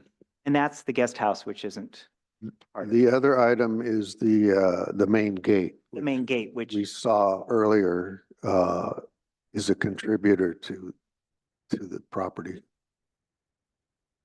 and it looks like none of the hardscapes conflicts with any of the planning of what they plan to do on the property. I mean, it's not like, at first I thought, oh, is this going to be where they're planning to put the new pool? But the new pool doesn't have any, if you read the description, these are on the west side of the house, I believe it said, which is off to the side of where they're planning to do the development. So if we wanted to add any hardscapes, or if we decide to do anything, I don't think it would affect the design of what they plan to do for the property. But I could be wrong. That's just. Okay, so any more questions? So I want to read, go to public comment, and before we ask if there's any public that would like to speak, I want to first read an email that we received. It was an email letter. It was sent on February 5th, 2024. And it says, Dear Chair Kaufman Gray and HLAC, I am writing as authorized agent for the owners of 2929 East Valley Road regarding February 12th, 2024, HLAC agenda item number 9. Discussion of whether to initiate an application to investigate and potentially designate 2929 East Valley Road as a historic landmark. Please understand that the property owner is not interested in a landmark designation. We would appreciate if no further discussion or action were taken on this matter. Feel free to contact me and/or Steve Fort, which is the person, one of the planners I had talked to in the past. Sincerely, Suzanne Elledge, Planning and Permitting Services. So I'll put that, that's for the record. Is there any public comment? If anybody would like to make a comment on this item, please raise your hand in the chat. And seeing nobody in the public that would, nobody in the audience that would like to make a comment, there's none for this item. Any further questions from commissioners before we move on to comments? Yes. Go ahead, Commissioner Can we Wittak. see the site plan, please? Proposed, existing and proposed. In the, of the existing, where the house is located? There was a big site plan there, yeah. That's the property. Yeah. And that's, This would be the site, this existing, right? this, well, that's existing with overlay of, I believe, the new project, which we're not discussing. Right, I just want to see what is proposed. So, and I want to understand what's there. So this is So- existing. Where is the garage in this photograph? It's the up that L, yeah. Jonathan, do you? it's Okay, right- and where is the connecting breezeway between the house and the garage?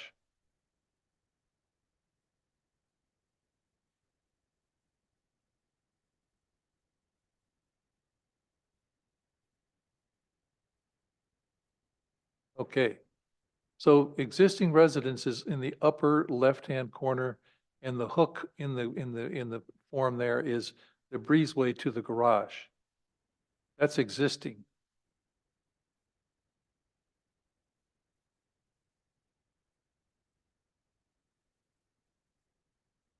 So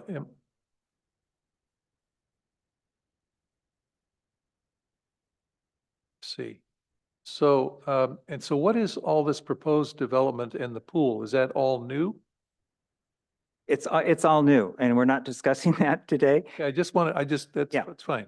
And like I said, it's a huge addition. I think I originally said from the letter that I'm originally hold sent. could you go back to the thing? I'm trying to understand okay. The next one down, please. Next one down there. So, yeah, so that is, okay. I see. So the dark gray is existing and the light gray Is, is correct. proposed. Okay. and then that you can see where the new pool is closer to the house. Right. But you can see also down on the bottom of the original house, there's a lot of landscape. That's the hardscape with the barbecue, I believe. I can't say for sure, but I think that's, so it's not affected by this. I understand what is going on there. Okay. Okay, so I guess we're going into commissioners' comments now on whether we want to move forward. So let's start with Commissioner Malcolm.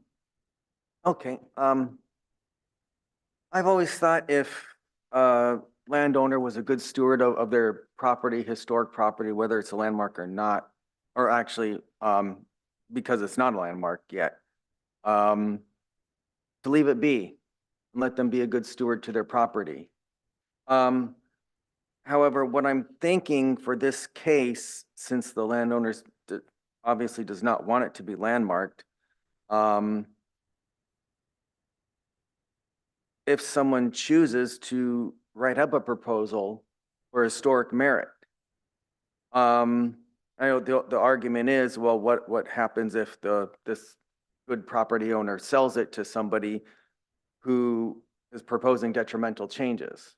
Well, as a place of historic merit, that would be flagged, come back to us, and then if we deem appropriate, we can upgrade it to the landmark status in the future, if it ever happens. So that's what I'm thinking. Just I believe it obviously qualifies to be a place of historic merit, which has no restrictions on it. So I would suggest to go that route. And maybe in that process, the landowner, the property owner would say, hey, wait, maybe I got something here that's worth the landmark designation. Let's go forward with that as well. Maybe, maybe not. But at least we'll have the historic merit designation for the future if anything, if any detrimental proposals happen later, 20 years down the road or whatever with a new owner. So that's just my thought. Any other commissioners want to pick up? You're still thinking? I have something to add. Okay. My tendency is to agree with Mr. Malcolm. I see that they are making the existing main house into a habitable suite. They're the kitchen and all the, and so and they're going to enclose the breezeway with glass. And how that's handled is another discussion. But I think that that these additions are being carried out with material that is compatible, but in an architectural style which is distinct and separate and modern, does not damage the integrity of the original building.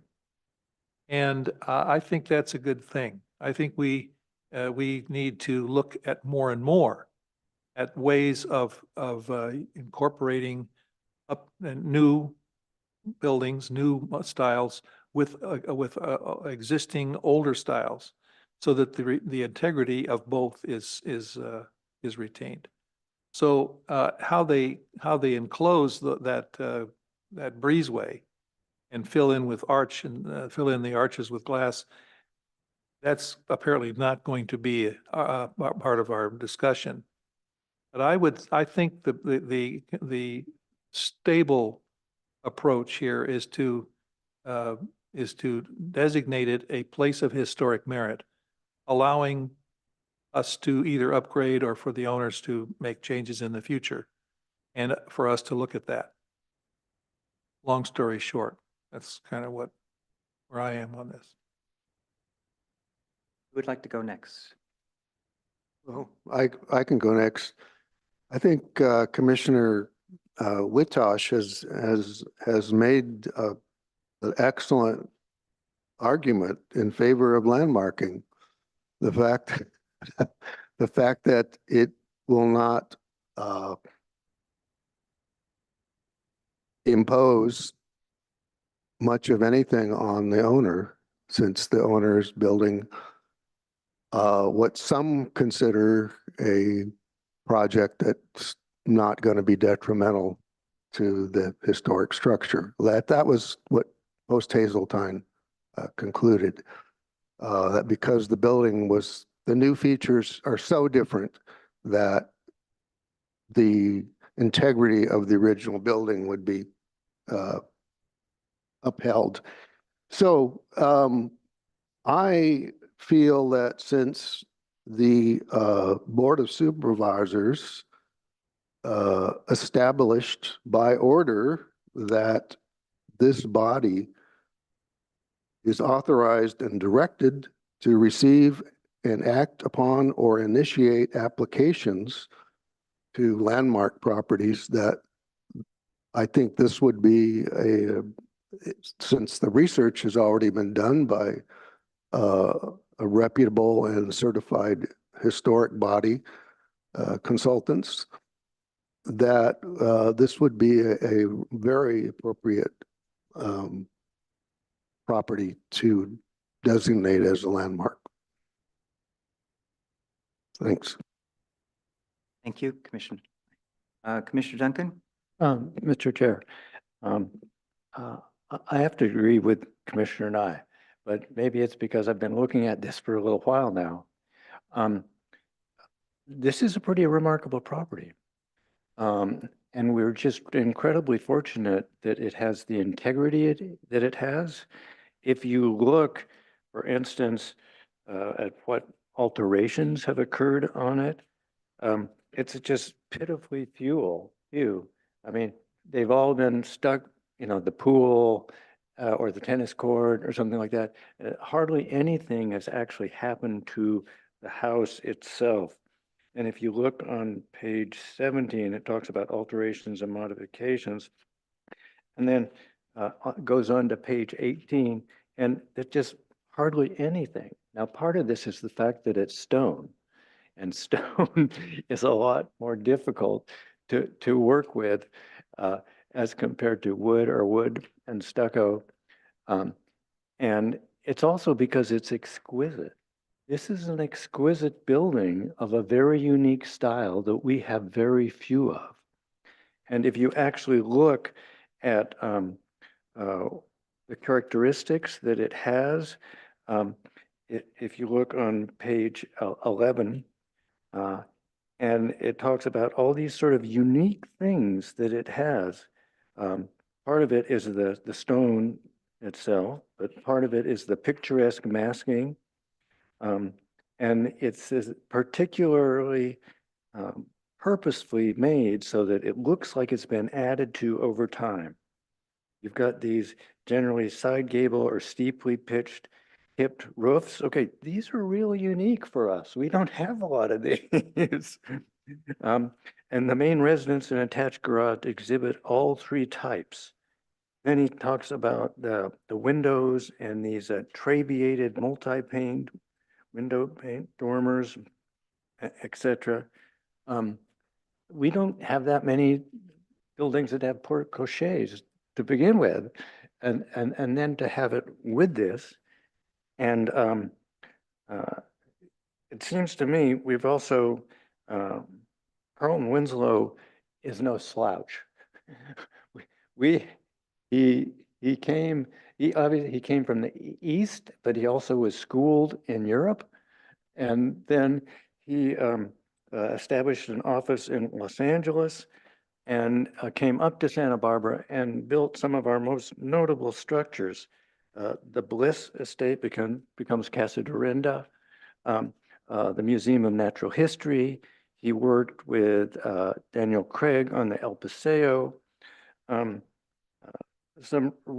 he worked with Pittman, one of our own, once again. So that he did some of the best work we have that is apart from the George Washington Smith tradition. And he worked particularly in these period revival style pieces instead of just doing Spanish colonial revival. So I think there's a really strong argument that this is a very unique structure, and that's a reason to landmark it. It's a unique structure with great integrity. I think if we can do that, we'd be fulfilling the mission that Commissioner Nye called out that's written in Chapter 18A. Now, certainly, it can be up to the Board of Supervisors to determine if they want us to work like this, but this is what P&D has told us to do, is to go back to doing what you're supposed to do. And I would say go ahead and see about the landmarking, because then you would have some teeth. And we've been told by P&D that's the only way you're going to have teeth. Thank you. Aaron. I have a tough last name. I think the eloquence that both Commissioner Nye and Commissioner Duncan expressed here today are something that the owners need to hear. Rather than going in and saying, the law says we can do this and designate it. And to explain that this isn't going to cause them pain, suffering, or financial stress. It's got nothing to do with the new addition, right? So I don't think that, I think that people believe that once your property is designated either merit, as is mine, or landmark, you're going to be under restrictions that are going to become bureaucratic and tear you into paperwork and bureaucracy and everything else. And they don't see why we want to do this. And you gentlemen both expressed eloquently exactly why. And I think, in my opinion, a good first step would be to go to put that into a document as to why we think so, and then try to get the owners on board before we go in with the teeth. Mr. Chair, could I piggyback onto that? Obviously, one of the things that might be a knee-jerk reaction that and understandable, that the owner might have to the prospect of landmarking is to point out that this isn't necessarily mutually exclusive with your plans. And the way you can do it is something that was done with Maddie's Tavern, is the new owners knew they wanted to do all these changes to the kitchen and basically in the back. And basically what was worked out, well, these are the really important driving characteristics of the building. And then this is utility stuff on the back that's been worked on and changed a little here and there in the past. So we'll let you go ahead and work in the back. And so you could easily, as part of this landmark designation, actually say, but this allows the connection that is foreseen in your plans. You know, this allows the putting windows in the breezeway, assuming we'd be willing to do that. Okay, so I'm just pointing out there's a range of things, and we know that we work with a range of things, even though we're typically stereotyped as allowing nothing. So that just gives us more potential in the future, and it's something we might offer to the owner. Mr. Chair. Commissioner Watash? So I am persuaded by both Commissioners Nye and Duncan that the uniqueness of this property and the original building and the integrity are reasons that it should be designated to preserve it in accordance with our mission and goals. And it also, that designation as a landmark does not inhibit the owner from going ahead with their plans, does not damage the value of the property. I think it will actually add to the value of the property for the reasons that the commissioners have stated. The uniqueness and the integrity of what's there. It's a strong message. I am easily persuaded to amend my earlier comments to support a designation as a historic landmark. You know me, I go for the historic landmark designation every time, so. Commissioner Snow, are you ready? Yes, I do agree with my fellow commissioners. I have one concern, though. If you look right at the beginning, who actually owns this property? It's owned by an LLC. And I have noticed a lot in property records, when an LLC buys it, it's hiding the ownership, but oftentimes they are going to turn it over and they sell to another LLC. It's been happening all over. I see it in all the property records. That's my major concern, is that may be why they don't want to landmark it. They don't want another hassle.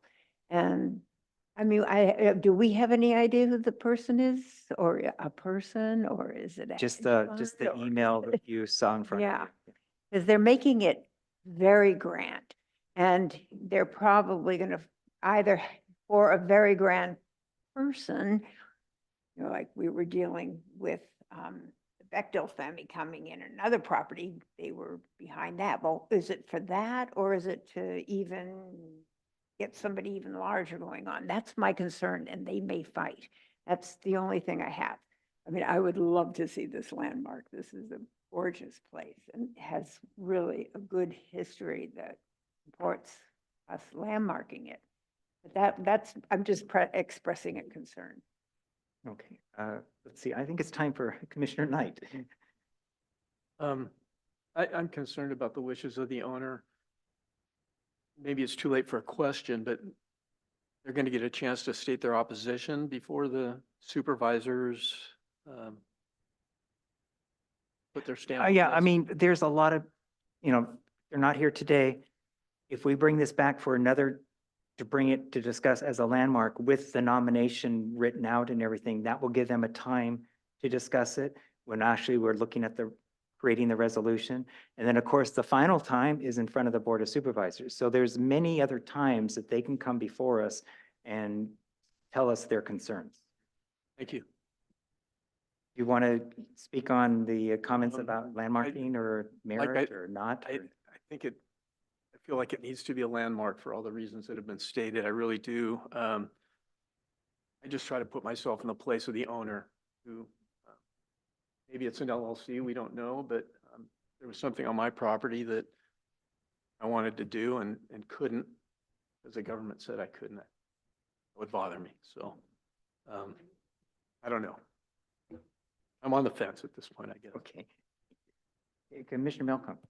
Yeah, I just want some clarification with Howard's comments and then Ron's concurrence of it. I was listening and it didn't really sink in, but I just wanted to clarify. Will the proposed changes compromise the historic fabric that will cause irreversible damage to the historic property? Well, I was just, what I read at the very beginning was from the historic, post Hazeltine. Mm-hmm. And what they said about the project, which is the phase 2 component, it says implementation of the proposed project would have a less than significant impact on a significant historic resource.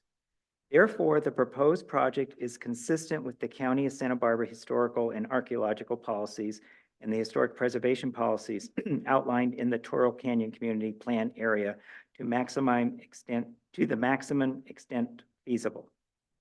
At the completion of the project, the residents and garage of 2929 East Valley Road would maintain their status as a potential County of Santa Barbara landmark.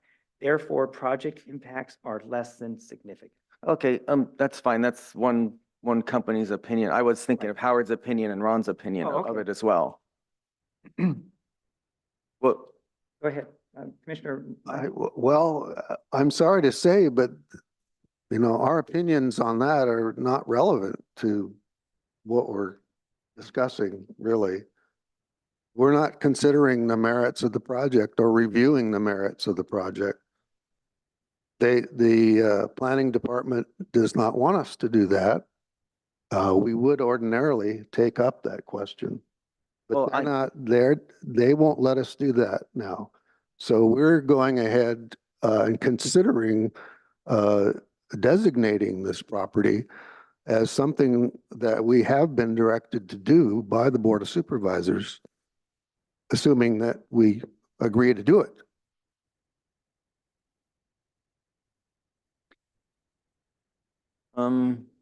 No, for my own clarification, because I want to know what you think, because I'm not an architect or not even nearly one. Because I'm just wondering what this proposal may do to the structure. Will it cause irreversible damage to the historic materials? That's all I'm asking. Because what the report says is just a broad look at the whole project. Now, Howard mentioned something kind of specific with some windows or something. And I was wondering, will that change to the structure cause irreversible damage?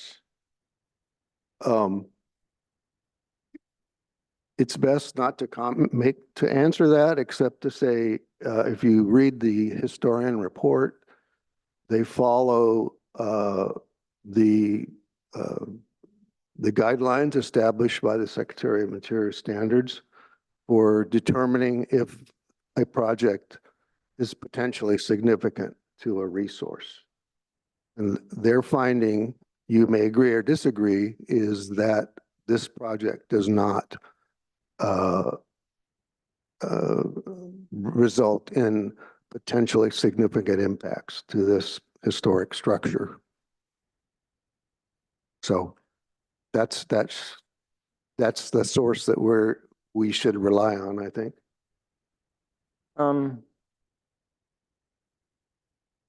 Yes and no. That's why we're here also, because we have our own expertise that we rely upon as well. And Howard thought to mention it, and you thought to concur with it. And I didn't get the whole scope of what was being mentioned. Now I'm just asking for clarification because it was brought up. That's all. If you cannot comment on it or won't, that's fine. I can respect that. I just wanted to know if, just a little bit more clarification for me personally, whether I would feel better about going ahead landmarking it, or, the proposal to landmark rather than historic merit. Because I would think if the structure was in danger, then yeah, I would be in agreement to go forward to propose to landmark it. However, if not, and it would not cause irreversible damage, then I would think structure of place of historic merit would be more appropriate. So anyway, that's where I'm coming from in my ask for clarification. Any more comments? Maybe a little one, little teensy Okay. one. So if we were in Europe, in Ireland or in Spain or in a place where they have a lot of stone buildings, and they were doing something like this in those countries, I've been there and I've seen what they do. Modern architects do is they bring glass planes into the historic structure to totally preserve the integrity of what was built 1,000 years ago. And they make the modern structure, which may be a visitor center or maybe some other appendage, modern. But the only thing that I would maybe quibble with is that they actually are joining the additions to the building and face to face. So in a sense, you will lose the illusion or the appearance of the original building with those additions. That fact is a matter of finesse. It's the way in which this architect and this owner choose to do this addition, but it does not subtract from the integrity of the original structure. I don't think it rises to the level of detracting from that integrity. And I think the uniqueness of it is retained. So on those 2 points, I would probably support this, the opportunity and maybe the requirement that we act on this in a way to preserve our historic legacies here, our buildings. But, and again, I think the owner needs to know the gravity of what this means, and also the fact that it's not going to change the value of their property or their future, the future value, whatever. They may object to this in principle because of the interference of government. I also object to the interference of government every time it happens.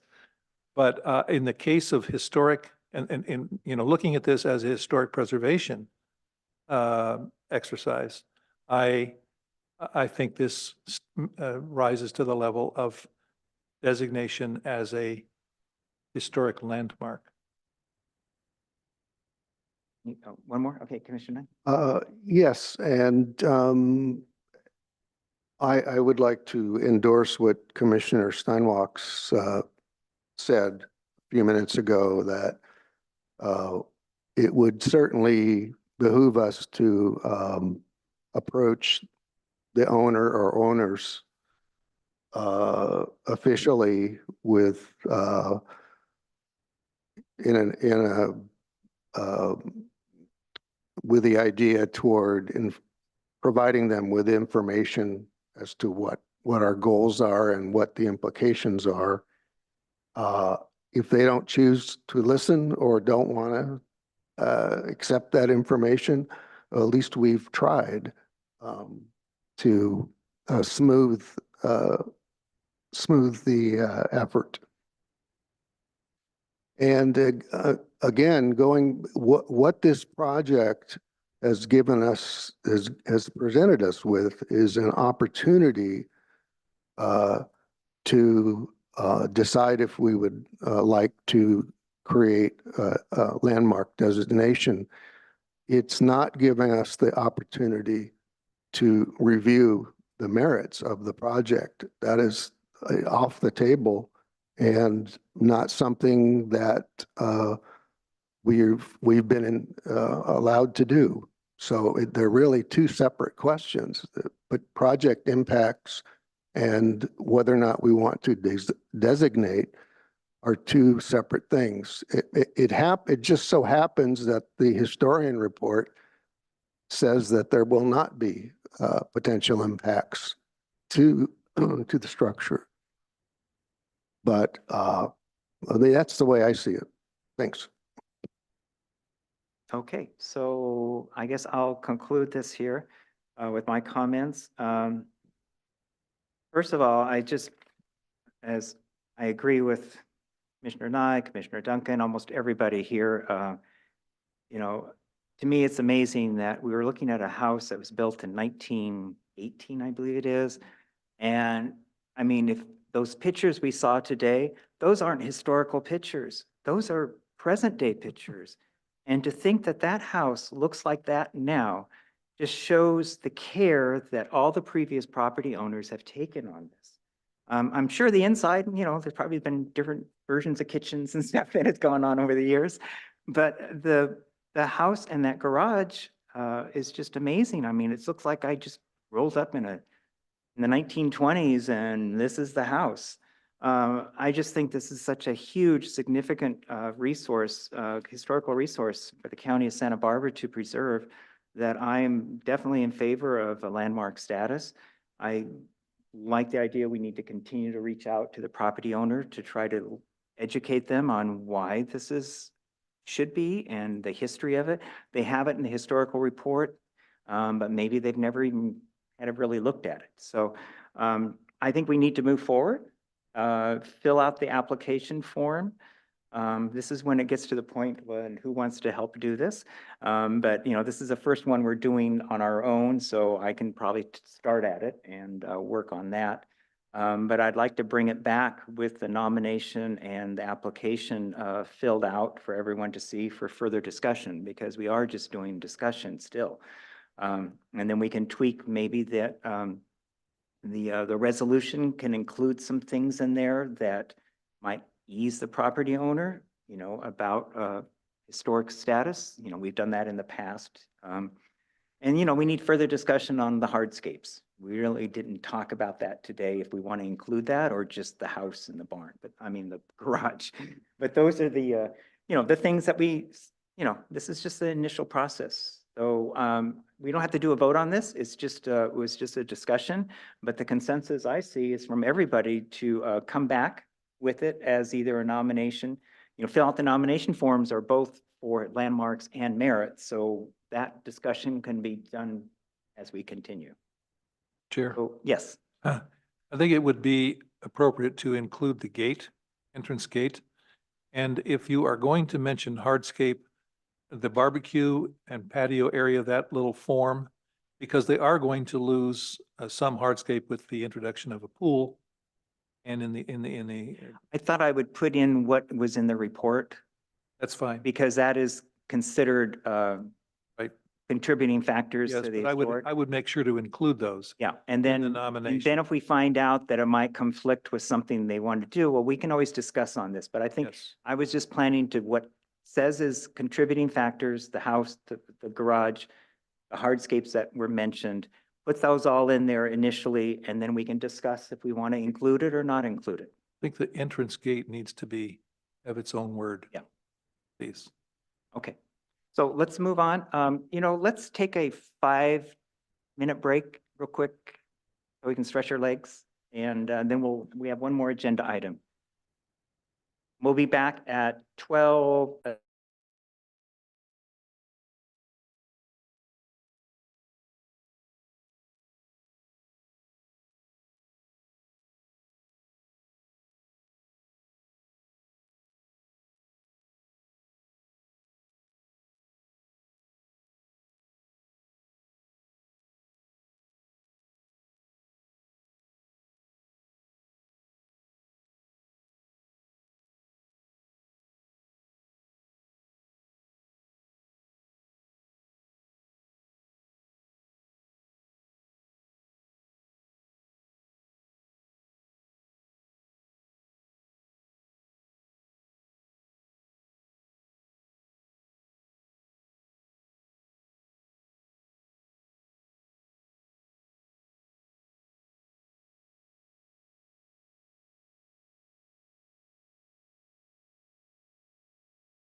Ready to go whenever you are?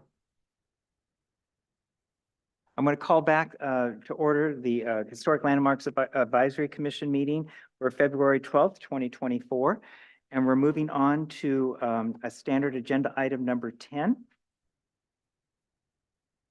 Discussion of whether to initiate an application to investigate and potentially designate Foley Estate Vineyard and Winery as a historic landmark.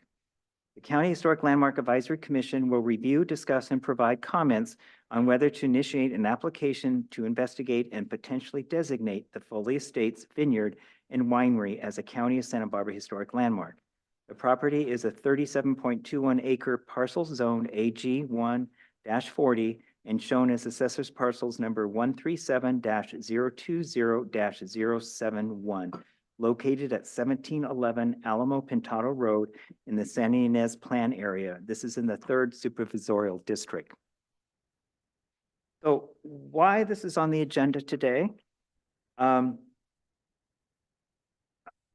me do a quick little background on this. First of all, is there any ex parte for this property? Has anyone been by recently wine tasting or seen it for historical purposes? Many times. I wish, Mr. Chair. No, the last time I was out there was at the time when we were surveying the signage that we had of landmarks. And at that point, I did look over the site and there wasn't any landmark signage. Okay. Yes. Yeah, I drive Wine by time. there every day, living right up the road, and just FYI, I used to work there. Oh, I've been inside every single one of those buildings, the Shea, the barn, the house. okay. Well, that's Full good to, craftsman. that's good, good background information. Ritash, did you want to say something or? I'm okay. Okay. Thank you. Mr. Chair, Yes. I think we actually reviewed a project there a year or two ago that they were wanting to do something with a roof or something. Wasn't that this? I vaguely remember something. Yeah. I'm not sure. We were looking at photographs and potential impacts. It's very vague, but I just. You might be thinking of Rideau. Oh. They put solar panels on Rideau and they wanted Oh. to make sure they weren't. My mistake, impacting. wrong winery. Okay. So let me go through a little background like I've done in the past. Why we are why are we here today? I want to thank Jonathan for getting all the information for us for this item. The Foley Estate Vineyard and Winery, it has been listed as historic landmark already, as landmark number 45 on the County of Santa Barbara website. And if you remember, Chris Irvin, we asked him to do a lot of preservation work. And when he was doing his work, he could not find documentation that historic landmark number 45 was a historic landmark. And he only found the resolution of the Santa Barbara County Historic Landmarks Advisory Commission dated August 8th, 2005, as recognition as a place of historic merit. So somehow this estate and vineyard was designated, was put on our website as historic landmark number 45, and we cannot find any record that it's a historic landmark. We just have records that it is a place of historic merit. And enclosed in your packet is the original signed resolution form filled out by owner on July 21, 2005 for nominations for historic landmarks or places of historic merit. So as you know, our nomination forms are for either one. So all the information was filled out on our forms for either a landmark or historic merit. The Historic Resource Report from Post Hazeltine dated June 29, 2005, which you also have in your packet, concludes the former farmhouse, former barn, the spring house, and the shed embody significant integrity and potential historic significance to be eligible for listing as a County of Santa Barbara place of historic merit. So we have a historic report at the time back in 2005 that says it's available as a place of merit. You have in your packet the nomination form, which is very detailed, of all the things in there. Plus in addition, there's an addendum, I guess you'd call it, that is also attached to the original nomination form. So the discussion is, do we want to move forward to change it to an historic landmark from a place of historic merit? The property owner for years, I think, has assumed it was an historic landmark. It's been on our website, county website, as a historic landmark. And digging deeper after what Chris Irvin reported, shows that it's only as a place of merit. So the discussion today is, do we feel that there is enough integrity here to move forward to move it from a merit to a landmark?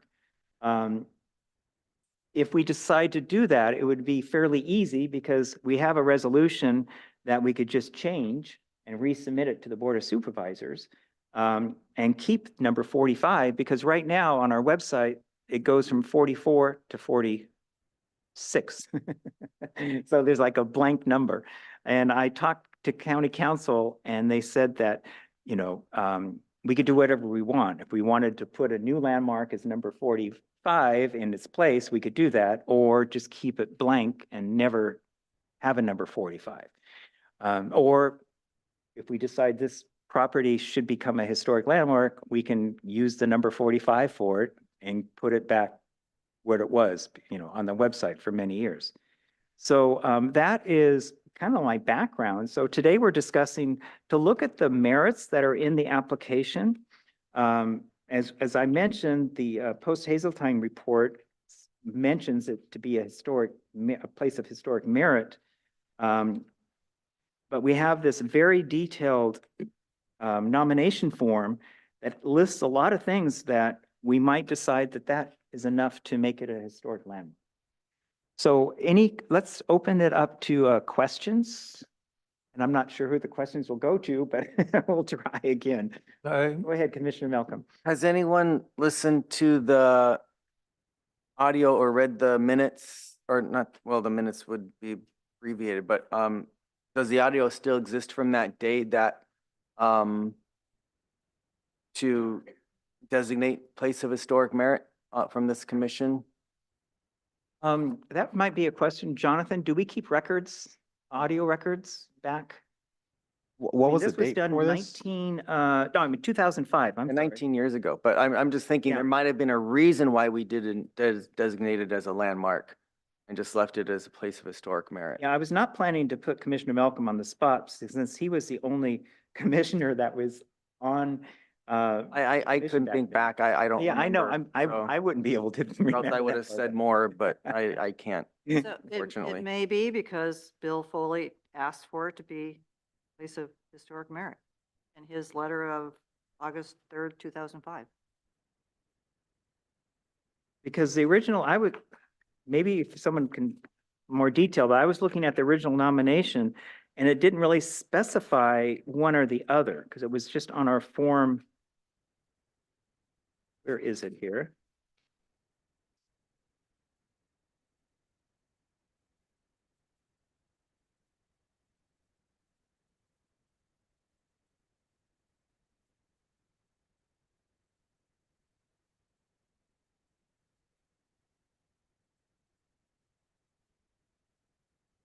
I think we have updated our form and I think we ask the applicant now, how do you want this property designated? And I don't think that was a question. I'm not seeing it on the application. Yeah, unfortunately, I must have left my application at home because I don't have it in front of me. So, but everyone else should have. Well, there seems to be, There was a handwritten part and then the addendum. I remember the there attachments. seems to are be all- two pieces. Yeah, there's the original And handwritten. I don't, on the form, and then there's like an attachment that has pictures. and- yeah, but it's typed with a different typewriter or something. Here's Yeah. what I have. It looks like post Hazeltine did those Yeah, this is additions. like the attachment that didn't fit, you know, how we don't. Yeah, not all fit yeah. on the one form. So I think this is just an attachment to that. They seem to have taken the text from the post-Hazeltine report and put it in there. My question is, who owns it now? Is it Foley? Okay. Is that, they And it's still the call it? Lynn Court. It's still the Lynn Court tasting room, correct? Yeah, but the Foley is who owns it. Oh. So it's Um, not called Foley Estates.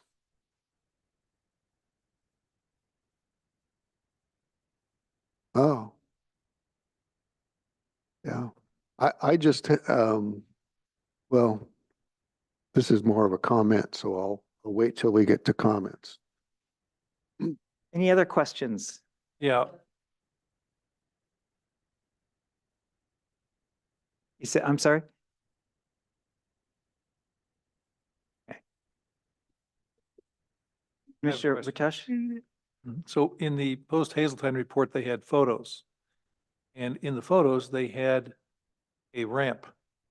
And the ramp had a handrail, guardrail on both sides. Was that photoshopped in as a proposed project or is that an existing? Okay. So the answer is it is photoshopped. It hasn't happened yet. So this, again, we're looking at a project that is in which we are, what is it? To initiate an application, to investigate and to potentially designate. We're not looking at a project that proposals handrails. We have nothing to say about the ramps and the handrails. So I can give you the G2 on the ramps and the handrails. Okay. In 2000 and I don't even know what year it was, we had a lawsuit against a bunch of wineries in the area from a gentleman who was an ADA advocate. They came around and we all got thrown under the bus, so to speak, because that patio area, whatever they call it, which was built for a movie set outside of it, did not have ramps and neither did anything else. They had to be installed in order for the property to be able to receive visitors due to ADA. That was here or somewhere else? Here, and on this state. And you said those ramps are there now, correct? Okay. Ramps, but not the guardrails? Damn. Oh, excuse me. Any other And questions? We're in questions right now. it's a sort of a statement of clarification. Go ahead, Commissioner Duncan. So if you actually look at post Hazelton's report and the conclusion of it, if you look on page 24 and 25 there, it talks about the applicant may be required to install a ramp to allow universal access to the interior of the farmhouse. And then if you read the whole thing, basically it says, oh, this wouldn't fit the Secretary of the Interior's standards. Okay, so basically, this is saying that you don't want to do this. It would potentially affect its eligibility for designation as a county of Santa Barbara Place of Historic Merit. So a fair amount of this, I think, was done in order to try and avoid the installation of the ramp. And that may explain why a fair amount of it is signed by a lawyer who is acting on behalf of the Foley's at the time. Because this, just so you know, the report, just to was done in June 29, 2005. And after that report, it was still designated a historic place of merit in August of 2005. So even though it said it would affect it, the commission went ahead to designate it as a place of merit, even Is this, though there was these impacts. so clarification, point of clarification. Is this one of those projects where ADA triumphs over historic preservation legally? In other words, or where the historic in the narrative, we or someone was not able to overturn that by using the historic building code. Is that, which is it? I'm not the one to try to answer that Okay. question. Maybe Commissioner Nye, since he. Well, well, yes and no. None of us were there, so we don't know exactly what happened. And someone thought it had been landmarked and it even Mr. Chair, became official. I did find the minutes from that meeting. There is a typo in there that the action states designate the property as a historic landmark, as the project description says historic merit. Do you want me to bring that up? Yeah, the minutes from one of the meetings. 2005. But getting back to ADA, I'm not familiar with the property, but the historic building code allows some leeway on where you put the ramp. Out at the Stowe House, we were able to put a ramp in the back of the barn. Oh. And that met all requirements.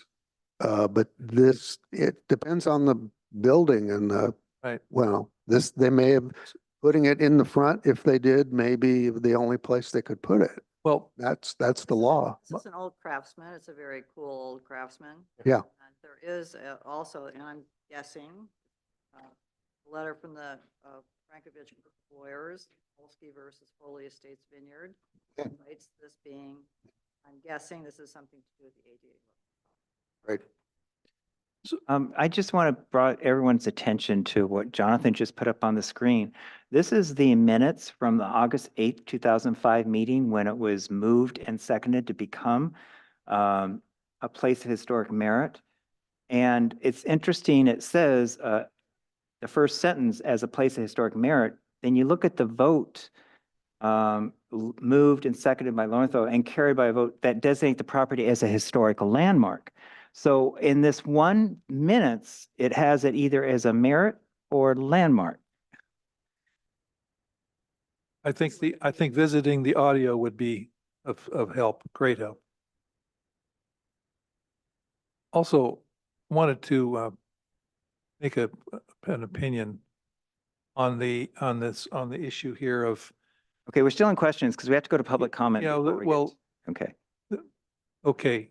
in a Okay. form of a question. I don't know whether it's a question or an opinion or a comment, but it's about the ADA and the historic building code. Okay, Those two, it's the ADA requirements can be set aside if it is decided that the rigorous application of ADA would in fact compromise the integrity of a historic site. That has been argued, litigated in the courts, and the opinions of historic bodies and their lawyers have prevailed. Historic preservation is upheld in the courts when it comes to ADA. So that could be a conversation. The other thing is that, because of this confusion here, and because of the photographs and not knowing whether this is an Adobe Photoshop or whether this is the real thing, I mean, I could visit the site. That would be real.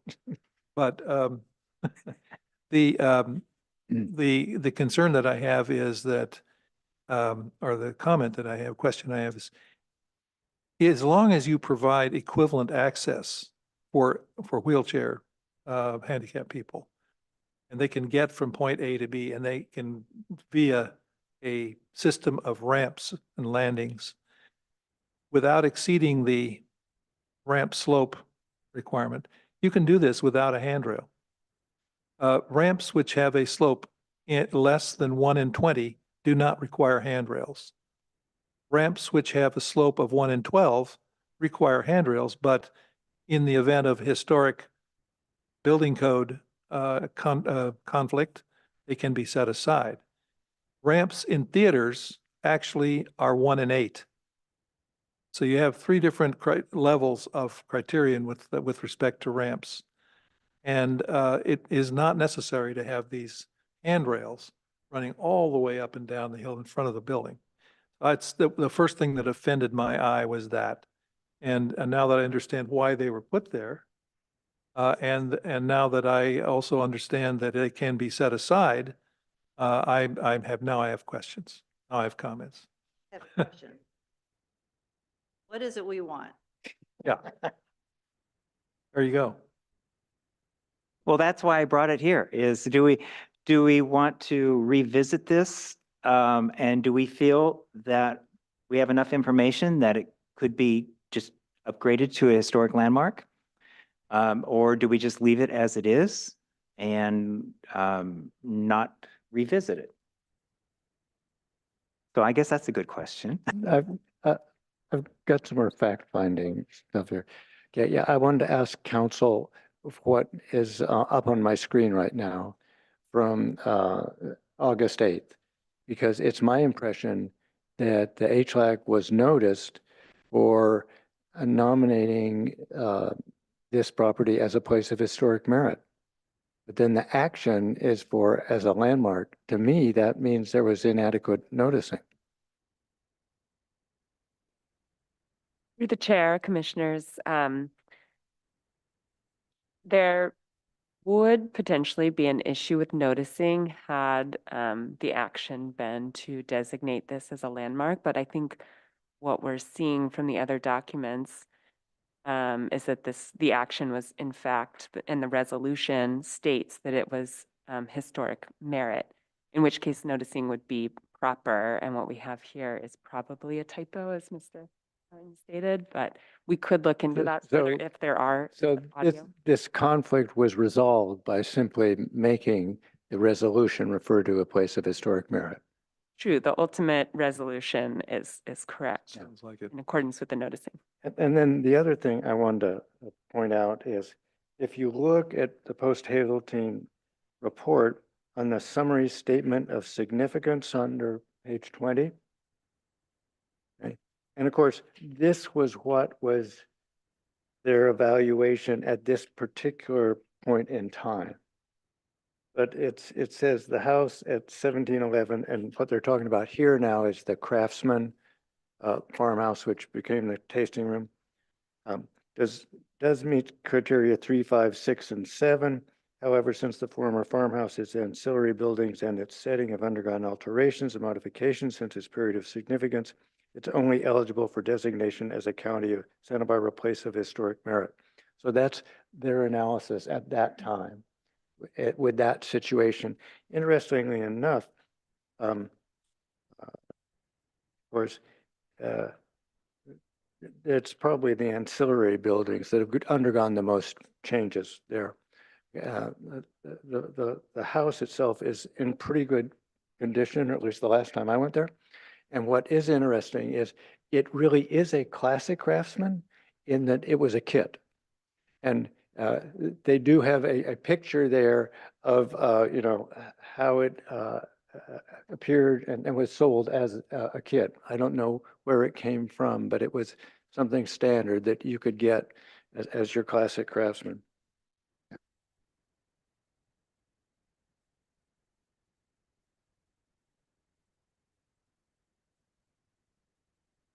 Thank you, Commissioner Duncan. Any more questions? The other Continue. thing we can see is if you can pull this up still, Jonathan, I suspect we've got it under PHM. Now it's been moved over from landmarks into PHM on the website. Okay. That shows you the pictures at the time that they did it.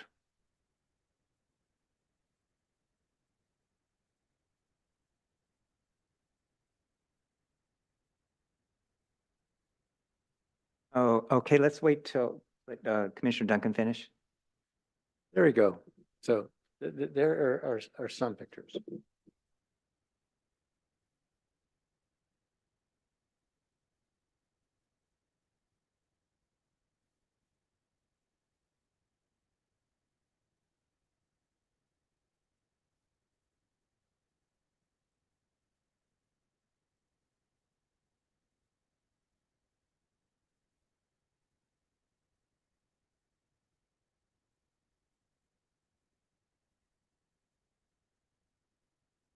Any more, Commissioner Duncan? Okay. Oh, Commissioner Malcolm, and then we'll get back to you. Just a question for those who know this intimately well. Has anything changed in the last 19 years for the house that would prevent us for designating it as a landmark? I assume that is a no from Commissioner Steinbach?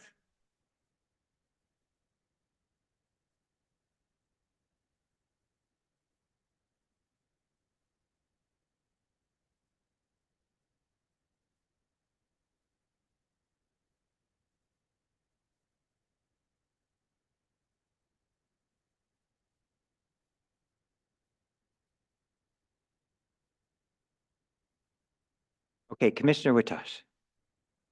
Is this questions or comments? We're still in questions and we have to go, I need to go to I have- public comment. No questions. No more. Huh? Okay, so let's move on to, is there any public comments? If anybody would like to make a public comment on this item, please raise your hand in the chat. And we have nobody in our audience. So close public comment for this item. Okay, so we've gone through, now we can go to comments from the commissioners, and I guess we want to, get into, do we want to move forward or do you want to just leave it the way it is and, we're happy with that. So that's kind of what we're discussing right now. And it looks like Commissioner Malcolm raised his hand first. Yeah, We'll start there. If the audio can be found, I'd be happy to listen to it to see what exactly was going on, what happened. But for right now, I would not pursue landmark designation until we got more information. Yeah, that's all I got. Okay, who would like to go next? I will follow Okay, up on Commissioner that. Witash, go ahead. I think that because of the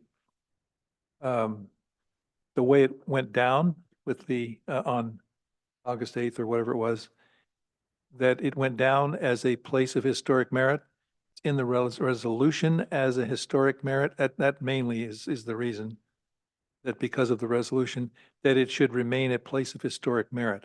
I think the lists of landmarks and places of historic merit should be corrected, updated, and it should be moved over to the place of historic merit list. And I feel that that's a proper designation because there are some compromises that have been made to the property. The railing and the ramping and all that being one. And but I think it's appropriate that it be a place of historic merit, long story short. Okay, thank you. Commissioner Nye? Yeah, I don't think we need to follow or necessarily let the earlier designation stand in our way. I think one of us should go over there and take a look. I think there's possibly 4 buildings or 4 structures, including a spring house. And if what they mean is that was a well of some sort, and at the whatever a spring house is, it sounds to me that's where they got their water. And there was I thought a photo of it somewhere. That is really unique. I mean, that is one of a kind. You just don't see those anymore. And to the extent it's there and intact,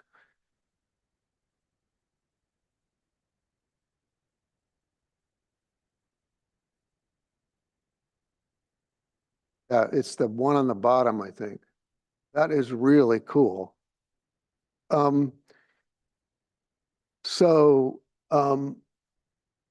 And apparently it's been listed as a landmark inadvertently all these years, and the owners seem perfectly happy with that.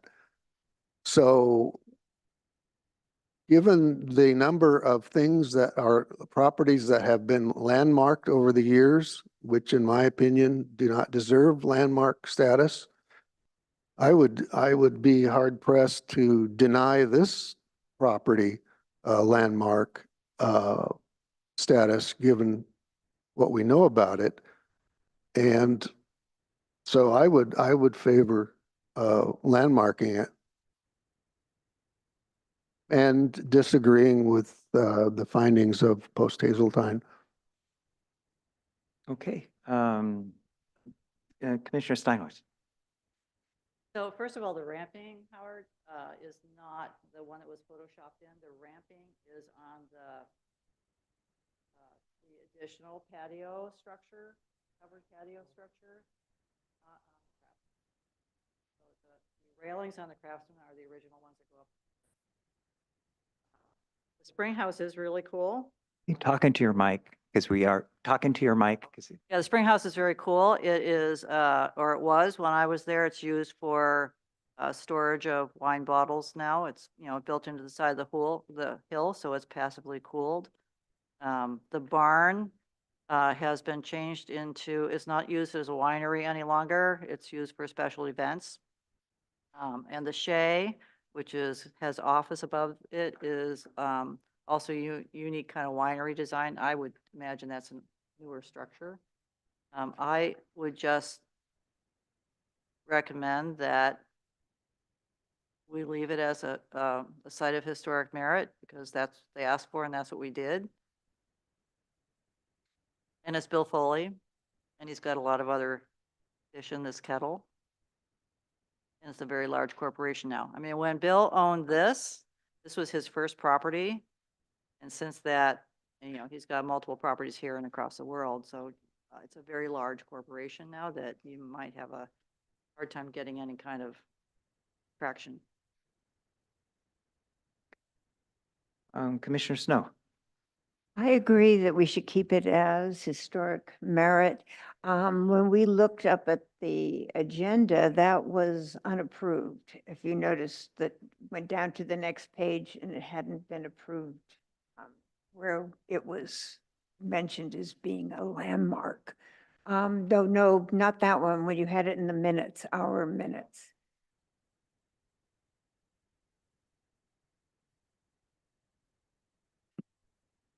Well, I think it's the fact that the resolution is the important document here, that we were resolved that it would be a place of merit. But that shouldn't prevent us from upgrading this property if we deem it. I don't think the minutes are all that important at this point. Commissioner Duncan. Mr. Chair, yes, I'm of a divided mind on this, but I might be convinced. So what I might be willing to do is to continue this item and let Commissioner Nye and Commissioner Steinway go out there, because she has such knowledge of the site, and see, based upon that, whether, okay, I'm sure the chair can establish a subcommittee, and you can study ethics while you're there. Okay. But what I would be open-minded to is to finding out more in terms of what the integrity of the site looks like, and whether, in fact, if you were to look at it today, whether you would disagree with Post Hazeltine's previous setting. It is interesting, if you actually look at the resolution, that one of their arguments is the fact that this reflects the original rural development of the valley, and the fact that you have these outbuildings and what they're focused on is really a relic, and they're disappearing more and more. So I think an argument we might have in terms of making it a landmark now is that there are even fewer of them. So that that might be something you take in mind. So I would be in support of actually just continuing this discussion to a later date after we find out a little bit more. I think we've settled the preliminary stuff of how it became PHM and how landmark might not have occurred at that time. And that we could get past that to what the situation is now. Thank you. Commissioner Knight, would you like to, no? Okay. Well, the majority right now is keep it as is. But there is, some view out there that let's continue it, do a site visit, take a look at it, and bring it back. I kind of go towards the site visit at the moment, and then continue and maybe have it come back and have a report done by whoever goes out there back to us about what they see. I have concerns that, we do have it as a merit already. It's a lot of work to go through all the process to get to the Board of Supervisors. Is it worth all of that time, energy, staff time, all that is the expense of doing that to get it to the Board of Supervisors, get them to hear it, get them to decide what to do, when we already have it as a merit. So I'm very reluctant to do that, and there might be some other projects I'd rather get through than spend all the time just to upgrade this from a merit to a landmark, because it's been on our website wrong for a decade. So it's hard because I think the majority here says no. Can we do maybe a quick discussion for the no people? Would you be open for them for a site visit to just look at the property and see if it's really worth upgrading? Open. Okay, so Witosh is now open for the site visit. Malcolm, you were one. I wasn't a no, I was saying not yet. Not yet. Okay. Well then, okay, there's a consensus here. Okay, so who wants to be on this subcommittee for site visit? I heard Commissioner Nye, Commissioner Witosh, did you mention it, or do you have time We all for have to that? go together, or can we? Yeah, there that's separately and always the individually? fun part, is trying to figure out your schedules to, if you can meet there at a Oh. certain time of day. And Just I down the think street. as long as there's three of us, Oh, I see. we're all right. I see. My understanding. yeah, of we it. always say keep it to 3. We don't want to Yeah. do more. Commissioner Steinbach, are you interested, since you have so much history? Okay, well, it looks like we have the 3 people then. So, Commissioner Nye, you want to be in charge of doing the emails and make the site visit? And then you can let me know after it's done, we can put it back on the agenda for a discussion, and we can go from there. Okay? Yes. And that concludes. Mr. Chair, do you want a motion to continue this item to Oh, yeah, we a should do later that. date? Let's do a motion to continue the item. Thank So you. moved. Continue item 10. Second. He wants it. Okay. I'm going to second his motion. He didn't. Do we need a vote on a Mr. motion? Chair, I Yes. think that taking a vote is fine. I'm not sure it's required, but you might as well. But I would recommend calling for public comment. I'm not sure that we did that on this item. Did I miss before public the- comment? No, I thought I said it. Did you do it? Oh, okay. Okay. Okay. Sorry, my I bad. have a tendency to forget that. Okay, so, we have our new roll call by alphabetical order. Jonathan, would you like to do a roll call vote for a continuance of this item? Should we do a date continuance, or should we just do a continuance and then we can come up with a date later? Okay. We Okay. have the motion already and This is the Historic Landmarks Advisory Commission voting roll call in alphabetical order. Darian Bleacher is absent. Lansing Duncan. Oh. Rob Knight. Aye. Randy Malcolm. Aye. Ronald Nye. Aye. Sheila Snow. Aye. Karen Steinwalks. Aye. Howard Witosh. Aye. And Keith Coppin Gray. aye. Jonathan, Okay, this carries. item has been continued. Jonathan, Yes, sir. just for the record, it was Mr. Duncan who actually moved for the continuation. Absolutely. And I was blurted out, but that was a second. That blurting was a second. Absolutely. Okay, okay, I want to adjourn today's meeting, and our next meeting is scheduled for March 11th, 2024 at 10 a.m. in the Board of Supervisors